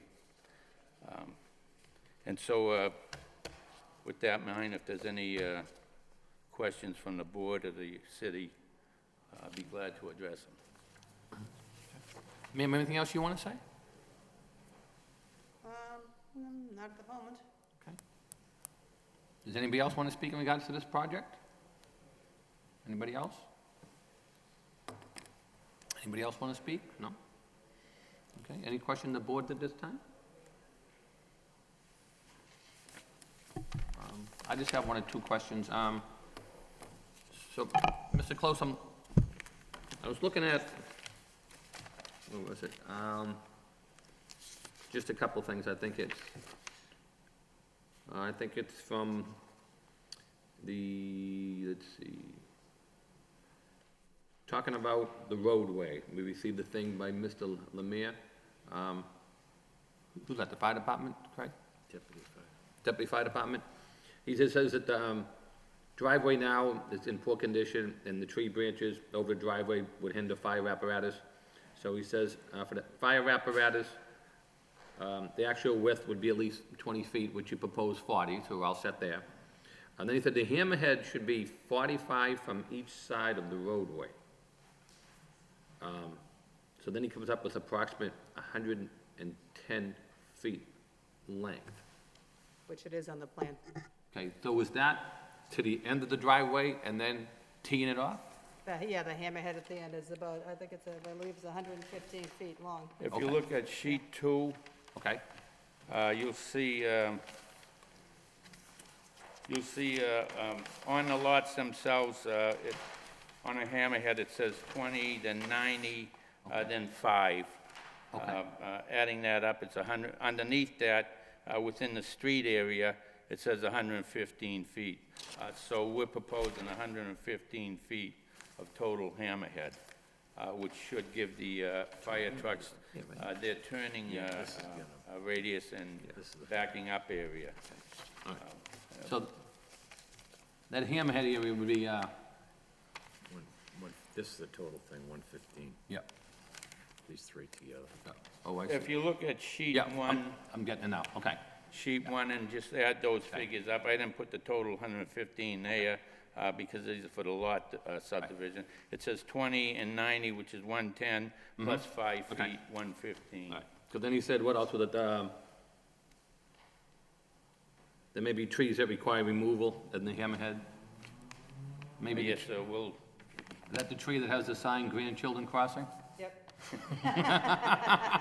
You've been up there. I've been up there. I liked your sign, by the way, that's why I made a note of my plan. So you'd be the house to the right? Yes. Okay. Yeah. Okay, I did like the sign, so I wrote on this, on my I'll have to plan. find something else to hang it on. Yeah, so I figured I'd make a note when I go up there, so. And there was one other thing, Mr. Close, I had a question on. They said that basically, where was it?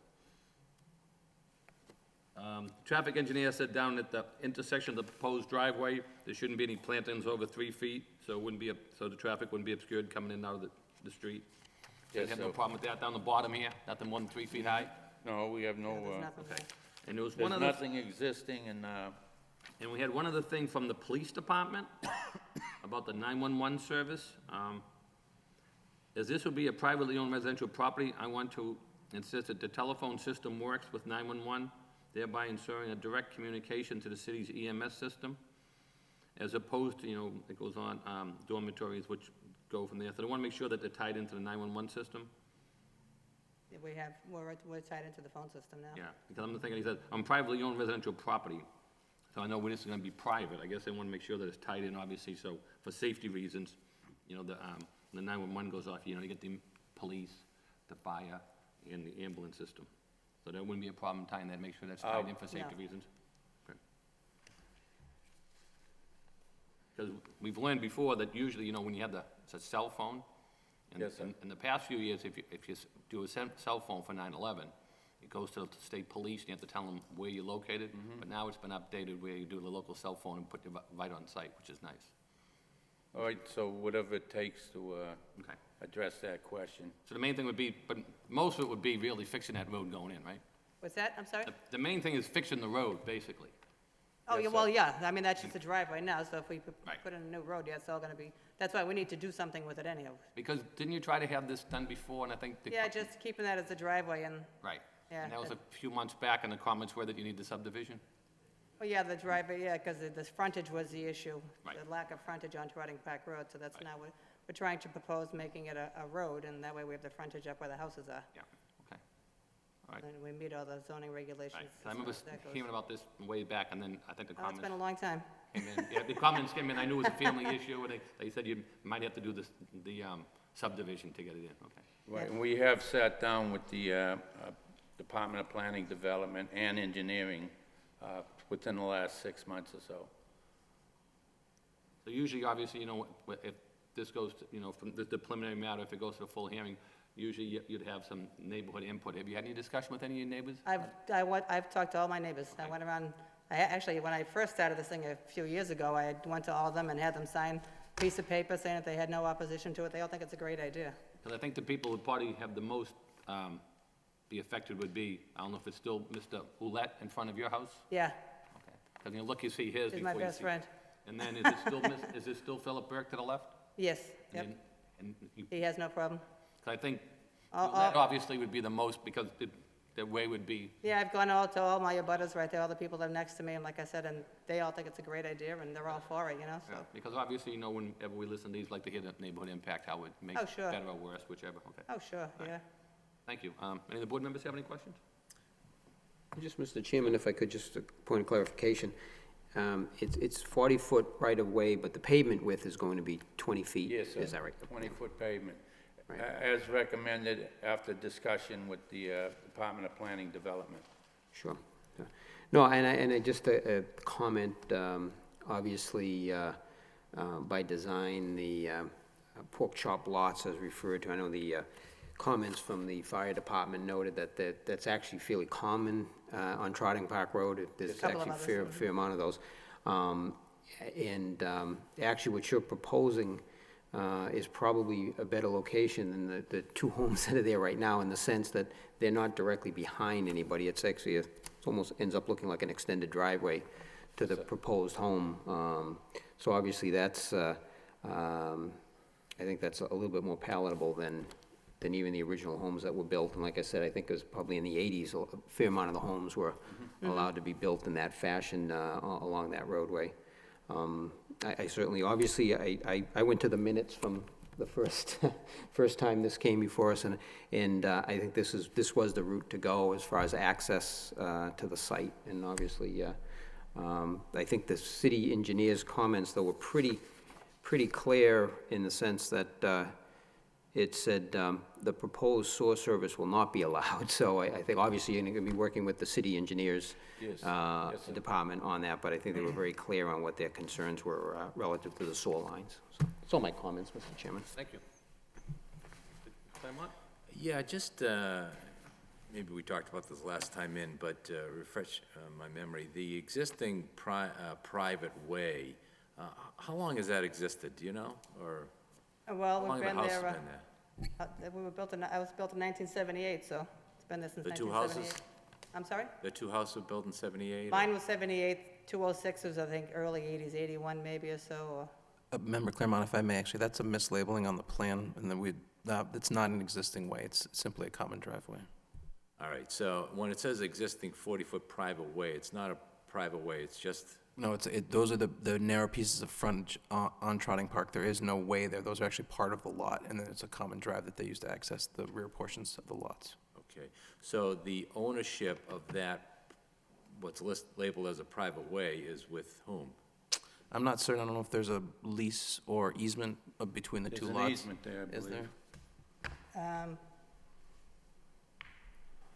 I'm not sure how it's actually worded, how it's, how it's actually deeded. I think it's almost, we each have half going down, but it is, we have a right of So way. at one to point, travel I'm over. assuming that maybe your neighbors, or one of them, own that property, and they gave you an easement to cut in that private way to build those No, it's actually when that houses in whole the back? development was first built. Yeah, okay. When that whole development was first built, that's how it was subdivided. And I think originally our whole thing, our two lots was one lot at a time. And then one of the foremen actually that worked on that first project got it subdivided into the two lots at the time. All right. So do we know whether it's actually a 20-foot easement or a 40-foot easement, or? I'm not sure about the legal status, and being that it's a family compound, obviously there hasn't been much of an issue as to this, up to this point. I can present that paperwork to the, Yeah, that should probably The be city, defined at yeah. some point. Yeah, Yeah, and at the time they were built, probably the requirements for the, well, it wouldn't even be frontage, because it's just off a driveway, really. There wasn't frontage on any road. it was 66-foot frontage, and then they re-subdivided out that big piece of land. I'm gonna say there's at least 3 plans of those lots, inclusive of the original subdivision, so. Yeah. And I'll pull the deeds, and you can, I'll present it to the city, they can read it, and inclusive in there, I believe, is that I'm easement. just wondering how they work out the frontage where it's not really a public way, per se.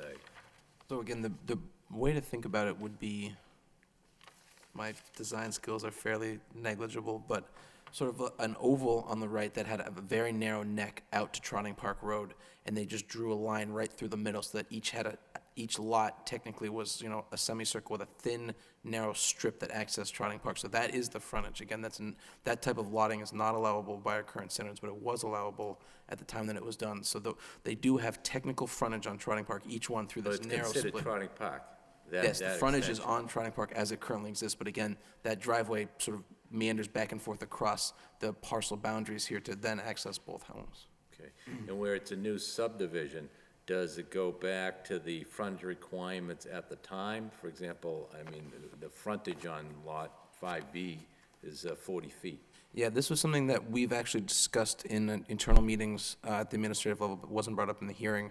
In our zoning code, in SSF districts with lots over 20,000 square feet, you can ask for a special permit from this body to reduce the frontage to 40 feet where appropriate. So obviously, they haven't come forward with a special permit request as we're at the preliminary stage. But if, depending on the feedback from the board and the decision of and the wishes of the applicant, they can come forward, again, with the special permits and the definitive subdivision application as a packet to get the necessary frontage through the special permits and the definitive subdivision to build out the roadway. So that'd be part of the final application? Yeah, it would be a request simultaneous for filing to special ensure permit to it had reduce legal it to frontage, 40. yes. Oh, you'll have to put together a homeowners association really to take care of the maintenance of this property in the private way, yeah. That would that'll be all have to come in. considered with the operation and maintenance manual. Right. That would have to form an association there too. Anything else? Mr. Gentleman, any questions? Okay. So this is here for preliminary matter, so we would come back for final plan later, and then at that time? Yeah, as a preliminary subdivision, it's at the board's discretion for approval with conditions or denial at this stage. And Ron, on the final plans, you're gonna separate some of the stuff out into different sheets? Yes, I'm gonna talk to Elevation engineering and and see how they wanna handle that. I can do a separate for water, sewer, whatever they need. It is true, get, I guess the term is busy now. They get very busy and difficult to interpret. And if we have to blow up certain sections on a different scale, Right. we'll take care of that. All right, thanks. Okay. So now that you've had the preliminary, you'll be coming back with the final subdivision plan in the near future? Yes, sir. Okay. All right. We wish you well, we'll see you soon. Thank you. All right. Good luck. Thank you. Thank you. Thank you. Mr. Chairman, I actually think the board needs to take a vote on this. Wait, excuse me? I should take a vote on this again, other Yeah, two. because it's not a pre-application, it's actually a It's preliminary plan. actually preliminary so it- subdivision, so again, the options are approve with conditions, or deny. The feedback that I hear, without being presumptuous, was that it sounded like you were on the road of approve with conditions. Again, as is typically done, from what I've seen, I haven't seen one of these since I've been here. Obviously, I looked back at prior applications, and it's typically conditioned upon the elements that we've discussed here, work with fire department to address their concerns, work with engineering on a variety of issues, including design, work with EPD to ensure that the legal requirements for frontage and other elements are met. So anything that you discuss that feels needs to be updated and completed to bring this into conformity to the greatest extent possible, because again, we'll be seeking waivers with the definitive proposal, but to bring it into conformity with the requirements and to address some of the comments that we've seen. Okay, so we do need a vote because it's preliminary, okay. I got you. So would that be an approval with modifications, Greg? Is that- Again, I don't mean to Recommendations? presume what the board wishes, but that sounds as though the feedback that I'm getting, that you'd like to see this come forward, which would be an approval, but again, there are some issues that need to be worked out. Again, the drainage system, updated plans, you need to work on the issues of the frontage, you need to work with the issues of the utility lines, both the phone systems, sewer line, the well, and we'll work on the water, although again, the fire department indicated in their comments that the existing hydrant would service this area. But a preliminary is Mr. Chairman. it's not a public hearing, right? No, it's not a These aren't public hearing. advertised for There's not a public hearing. Yeah, I frankly don't recall taking a vote with conditions, whatever, on a preliminary. If the board wishes, I can actually go get the legal text, and we can review that very quickly to make sure we do the appropriate thing right now. It's okay with me. But I don't recall taking a vote on a Again, preliminary. in working, frankly, with the person that you've seen here quite frequently, and I don't mean to name any names and throw anyone under the bus, but someone who was my supervisor, who you've talked to in the past, he indicated that he thought a vote should be taken, but that's the word that I'm using for that. Let me just. There's one guy in this room that would know. Mr. Elides, any thoughts on that? He's waving us off. Okay. So let me ask you, so it's preliminary, so if it's preliminary, how binding is our recommendation vote this evening then? Because, let me ask this way, say hypothetically, if we vote against it, they can still come back for the final subdivision, correct? Yes, that's my understanding. The most complicated part here, and this is again from my conversations about the way this has been adjudicated, is that it's only complicated for the definitive plan if you approve with no conditions. Right. Because if you approve with no conditions, it is very difficult to then deny the definitive, even if they're seeking waivers based on the initial approval. But again, if you approve with conditions and you outline your express concerns now, then that sets the stage for the elements that need to be defined and explained and potentially improved for the definitive approval, for the definitive application, excuse me. Okay. Anybody have Mr. any Chairman, questions on it? yeah, I do. I am not prepared to make a vote on this tonight. We've had lots of preliminary discussions in the past, and it's always been, a courtesy to the board to provide information in advance so you're more prepared when the public hearing comes forward. I think, I'm not ready to take a vote on this. I have some, I'll be honest, I have real concerns about this. I understand the intent, I understand the situation, but from my perspective, the precedent that we set by allowing a public way going essentially into a backyard and building another house has to be considered, when we do something like this. So, there's lots of lots in the city where people could put in, extended driveways and put a house in their yard.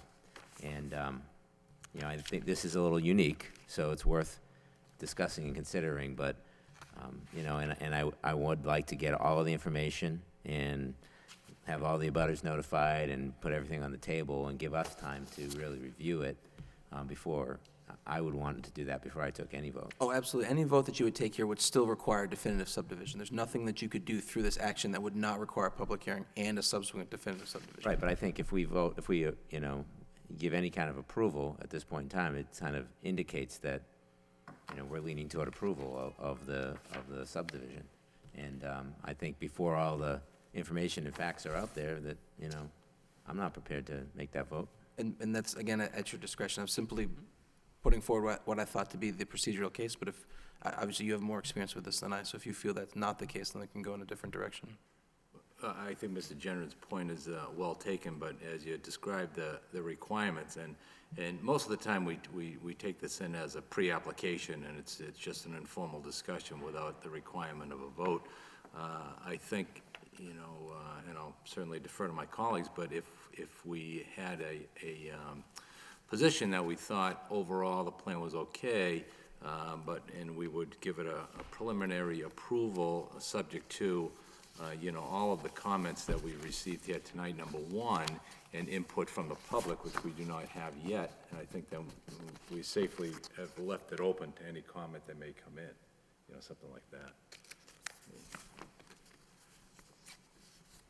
My 2 cents. Well, the questions I would raise would be, I would recommend that they continue to work with the city departments as they've been doing. I mean, number one, continue to work with Division of Planning and Development, continue to address the issues that were brought out by the city engineer, continue to work with, the homeowners association as requested by the city engineer, and she wants a copy of that.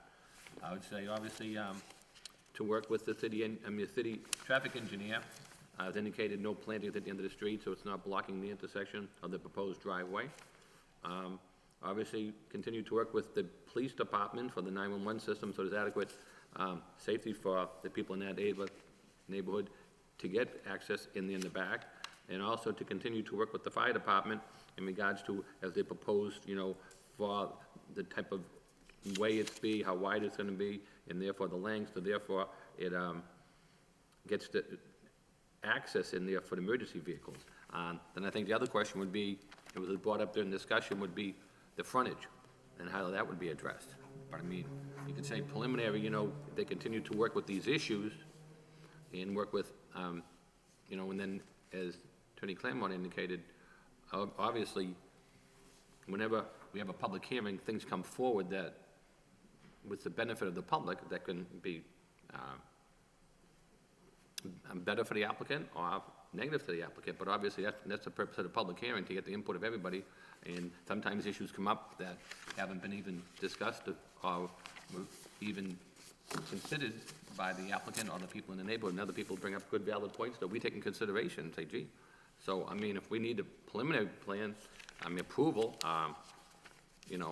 if it's procedure-wise, like you say, it's not too often we get the preliminary subdivisions, either pre-app or they come right into the definitive subdivision, so, but knowing that we haven't had the preliminary for a little while, I would have to refer back to, the zoning code book on that, but if it was a recommendation, you know, leaning in favor with the conditions to continue working with all the departments as outlined, and, you know, with the neighborhood, as indicated by the applicant, that they have been talking with the neighbors, then if that meets the criteria, that, you know, it's a preliminary plan, and we're saying continue to work with all the city departments as indicated, and with the public, I wouldn't have a problem with that, indicating that that's what they have to do to satisfy everybody anyways. But I don't think it tells us definitely that we're committed to approval. I mean, obviously, we want the public input, which I'm sure everybody understands that, because, and this woman here potentially reached out to him, so obviously, you know, she's trying to be a good neighbor and speak with her neighbors, and they're on board. Hopefully, they can either be here or submit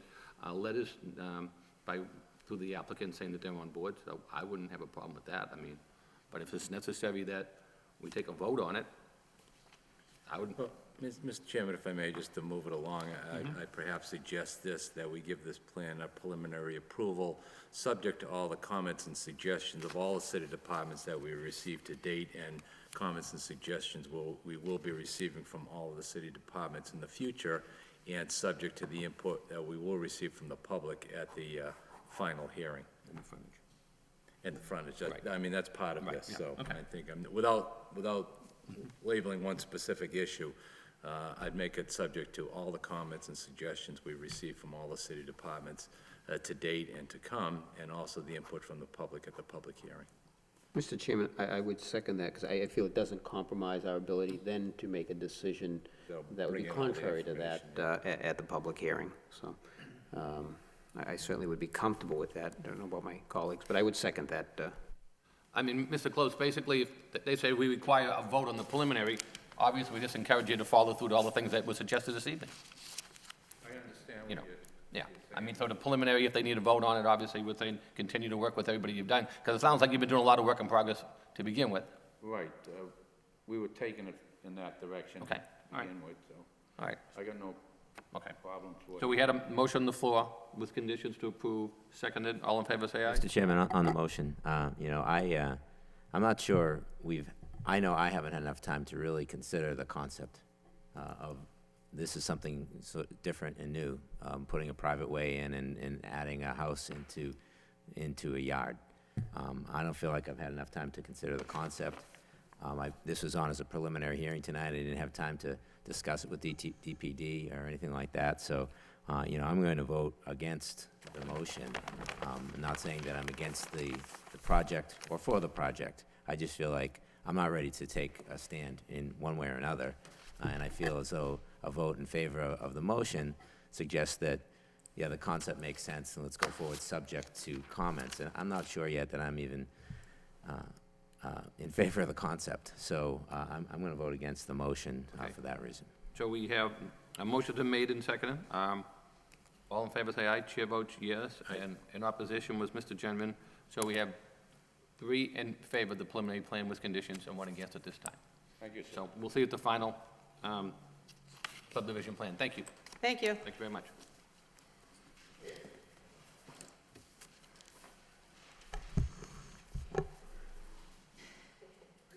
You make a motion to adjourn now before he gets up.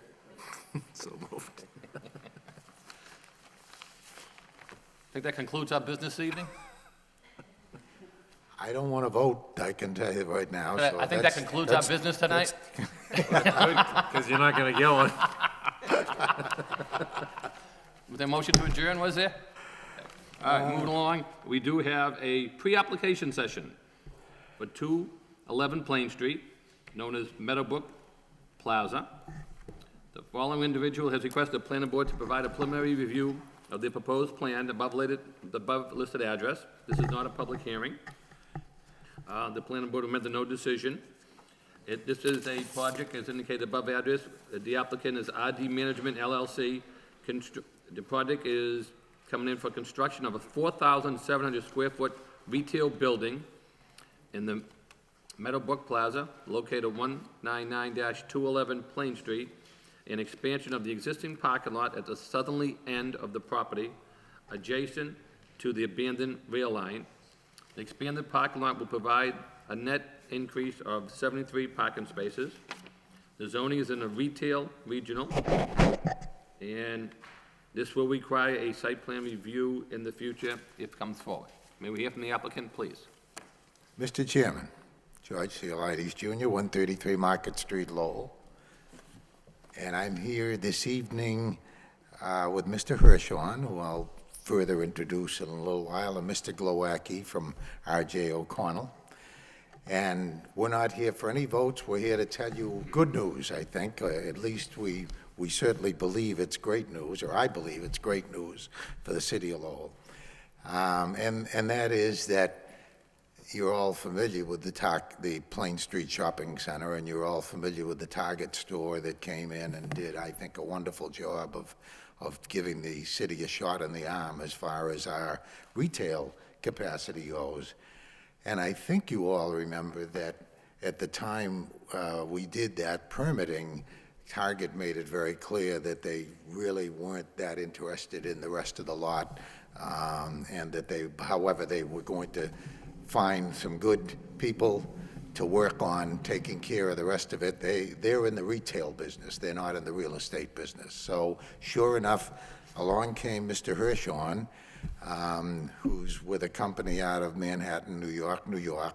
I told him, by the way, not to mention any words tonight like Yankees or Mets or Giants or anything like that, but and he promised he wouldn't. So,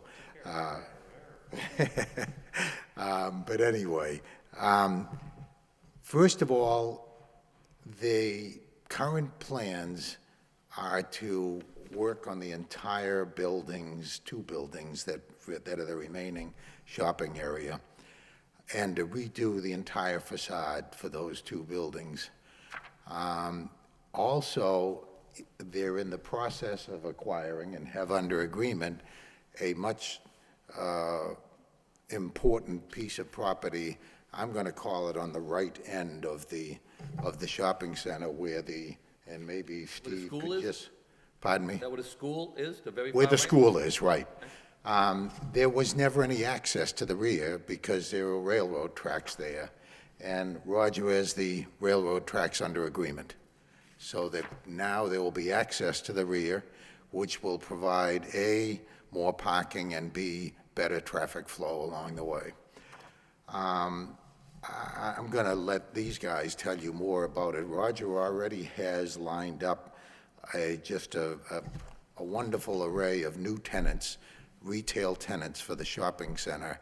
And if you don't mind, I know it isn't really what you have to follow with our site plan today, but I think it's just great news for Lowell. It would be nice to have him give you to meet him and have him give you a little idea of what he's got planned by way of new retail. We're also planning on building a new building on what I'll call the opposite side, and it's on the frontal side, on the connector side of the property, about 4,700 square feet for additional retail. That's how confident he is.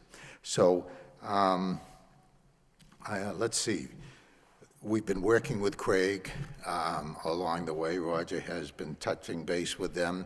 Already been to the Conservation Commission. We're already working on what we can do to fix that area between the shopping center and the connector. We're going back there again Wednesday night to have some more work hopefully to be done that's going to fix that area and dress it up a little more. And so let me just introduce Roger Hirschhorn to you and let Roger give you, if you don't mind, just a couple of minutes. I want to talk sports. I don't know why he mentioned that. We bought the shopping center. I'm sorry, Roger Hirschhorn, RD Management, applicant's actually RB Lowell LLC, 810 7th Avenue, New York, 10019. We purchased the shopping center in this past December from Target. Again, when I say shopping center, everything other than the Target parcel. Construction began this week, interior renovations for a host of new tenants that are coming in. Demolition of the existing facade is scheduled to start this week on Wednesday, I believe, and the entire front of the buildings will be completely renovated. The standing seam will be ripped off, and the colors will, the new colors will match the Target colors. So it'll be one unified shopping center. Tenants that we have signed that were, just began construction, I'll go in order, GNC, Hair Cuttery, Chuck E. Cheese is expanding into the former Isabella space. Best Fitness is opening, there in Chelmsford, they're opening another unit in the shopping center. Five Below, which is out of Philadelphia, they have about 175 stores, I think, in the Northeast. And then moving over to the building between Marshalls and Lincoln Tech, Dots, out of Ohio, I think they have about 400 stores, women's apparel. The Children's Place, Eblin's, which is urban apparel. They have 30 stores out of Connecticut. And then after all that, we have 2 small vacancies left. So the center, when we bought it, was about 55% vacant or so. And right now, I think we're at about 96% leased. So I think it's going to be a vast improvement. And with the excitement we've had from retailers wanting to lease space, we are submitting or have submitted an application for an additional 4,700 square foot building, which Steve will be able to get into. Was there a bank there? There's a bank there, I believe there was a bank, and you probably know better than I do, a bank where in part of the buildings that Target demolished. So I think it was next to, if I was told the story correctly, it was next to Hannaford. It was. Yeah, I think it was at Bank of America or Bank something? Yes. of America, I thought they're so. gone. They went Okay. up to, across from Lowell's on Chelmsford Street. Yeah, I remember when, look at the site in the past, I remember the whole bunch of, I think there was a Mattress Giant that got demolished as part of the Target, and a couple of, CVS, I believe, and a couple of other stores. So maybe Steve can give you a little rundown on the site itself. Steve Glowacki. Hi, Steve Glowacki. I'm a project manager with R.J. O'Connell and Associates. We're at 80 Montvale Ave, Stoneham, Massachusetts. We are the civil engineers for the project.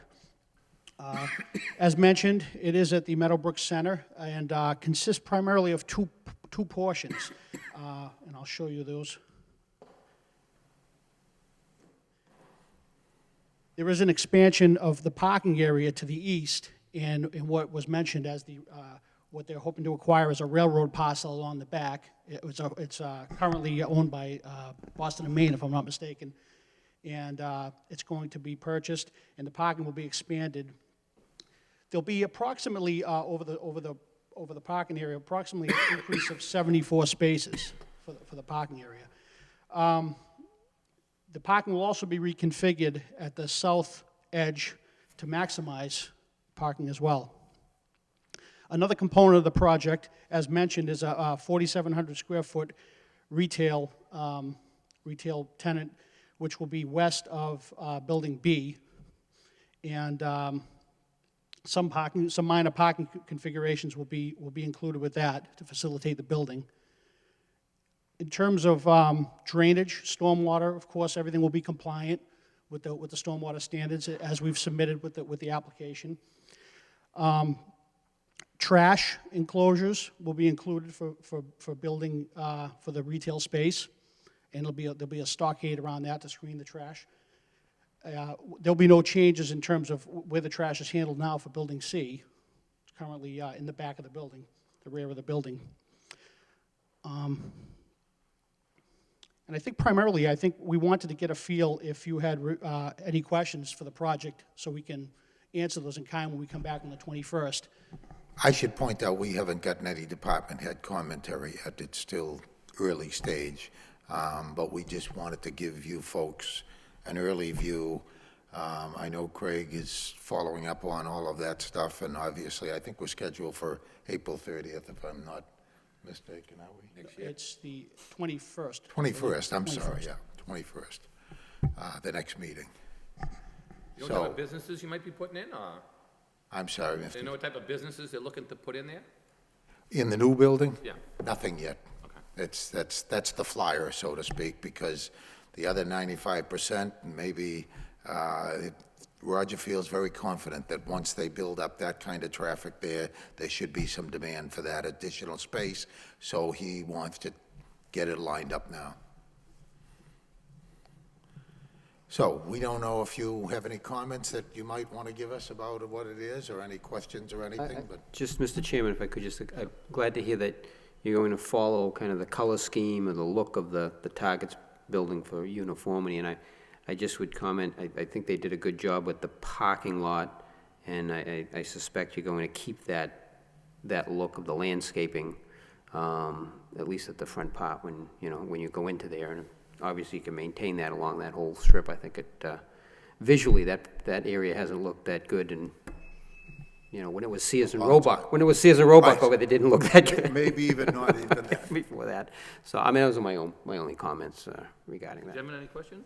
Yeah, I was gonna say something similar regarding the parking. It's on that end of the lot, it's a bit of a free-for-all, it's just like, there's not a lot of alignment through islands and that sort of thing. So anything you can do to sort of, improve the appearance and the functionality of the parking down that end. That's right. What we've done is, by expanding the parking in the rear, it's improved the access and the flow to parking quite a bit. As for landscaping, any of the islands, and we have a landscape plan submitted with the documents, any of the islands will certainly be planted to the City of Lowell standards, and that includes any additional areas that are disturbed off the pavement, primarily to the east along that railroad edge, the edge of the railroad parcel. So we will be addressing that. Cool. No, this does seem like good news. It's been a long night, so it's refreshing to have something that's really good. And I'm just curious, Steve was your name? Yes. Are you a Red Sox fan? Absolutely. All right, I just want to make sure we had one. It's Raised tough. in Chelsea, yeah. It's tough to be a Red Sox fan these days, but Not I'm that glad to hear you're on board. Okay. Patriots, more than anything. None of us are speaking up too loudly right now, so. You have any questions? No, I'm glad to see the area doing well. It seemed like, a little bit of Death Valley there 10 years ago, maybe longer, but I was up there not too long ago, and I was noting a fair amount of foot traffic as well coming in and out of that site, so, from all the residences in behind, so that's nice to see, so. Yeah, actually something to be considered, right? Make sure there's access for pedestrians coming in and out so that they can, crosswalks, things like that, so that they can access the site safely. Yeah, that's certainly part of the plan, and I understand, if I'm speaking correctly, Roger, that some of the sidewalks will also be improved as part of the. Yeah, the sidewalks between Marshalls and that is coming up to be reinstalled because we'll put it along the short line of grade. There's a grade difference required. I'm sorry, do I need to start from the beginning, or can I pick Well, up? as long as we heard you. Yeah, we're on TV, so things we're just sitting there talking to ourselves, which sometimes.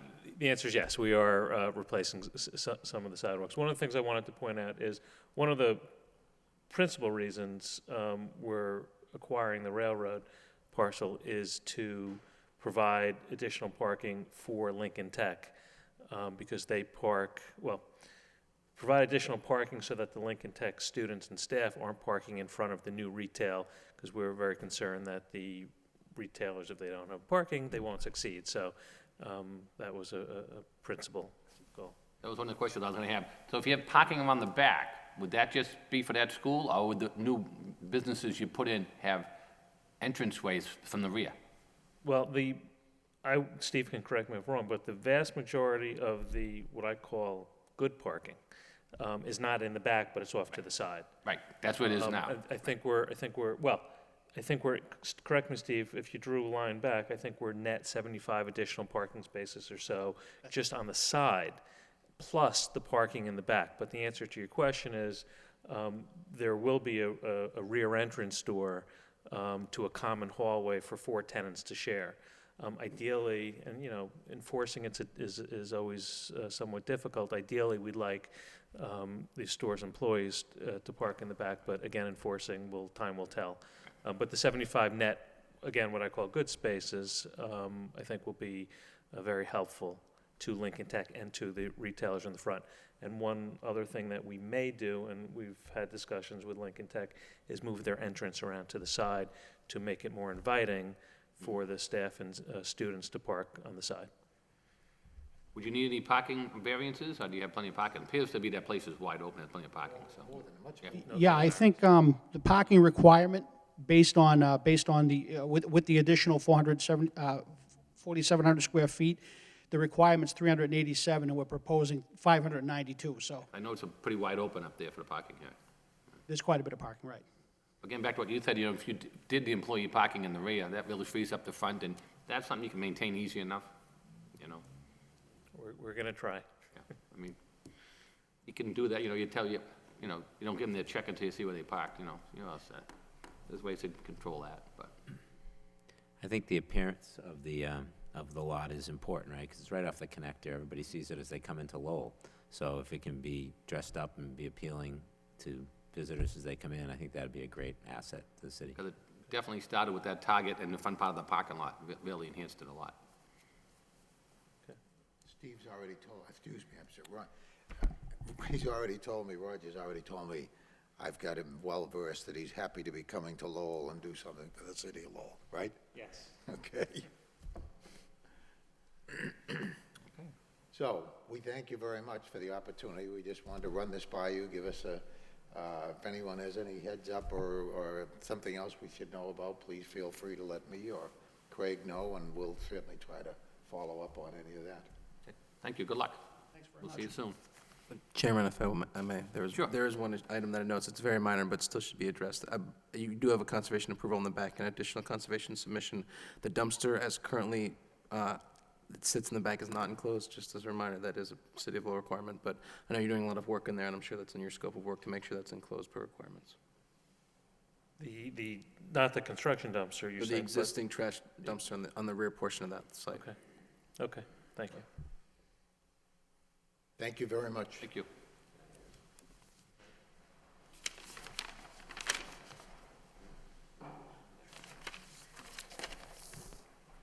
So he's coming on the 21st too, huh?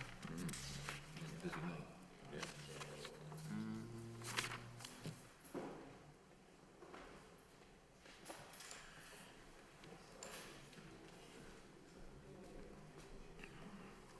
Okay. Getting back to the agenda, we do have minutes of approval for the April 2nd and April 19th. We'll take them one at a time. Anybody have any corrections or comments for April 2nd minutes? Mr. Chairman, I'd make a motion to approve the minutes of April 2nd. I'll second that. Motion made and second. All in favor, say aye. Aye. Chair votes yes. Those are approved. In regards to April 19th, what's the request of the board? Motion to approve? Second. Motion made and second. All in favor, say aye. Aye. Chair votes yes. Those have been approved. Okay, moving back on we had some notices from budding towns. We make a motion to place those on file. So moved. Okay. Did we have any ZBA notices, Craig? I didn't see those in the packet.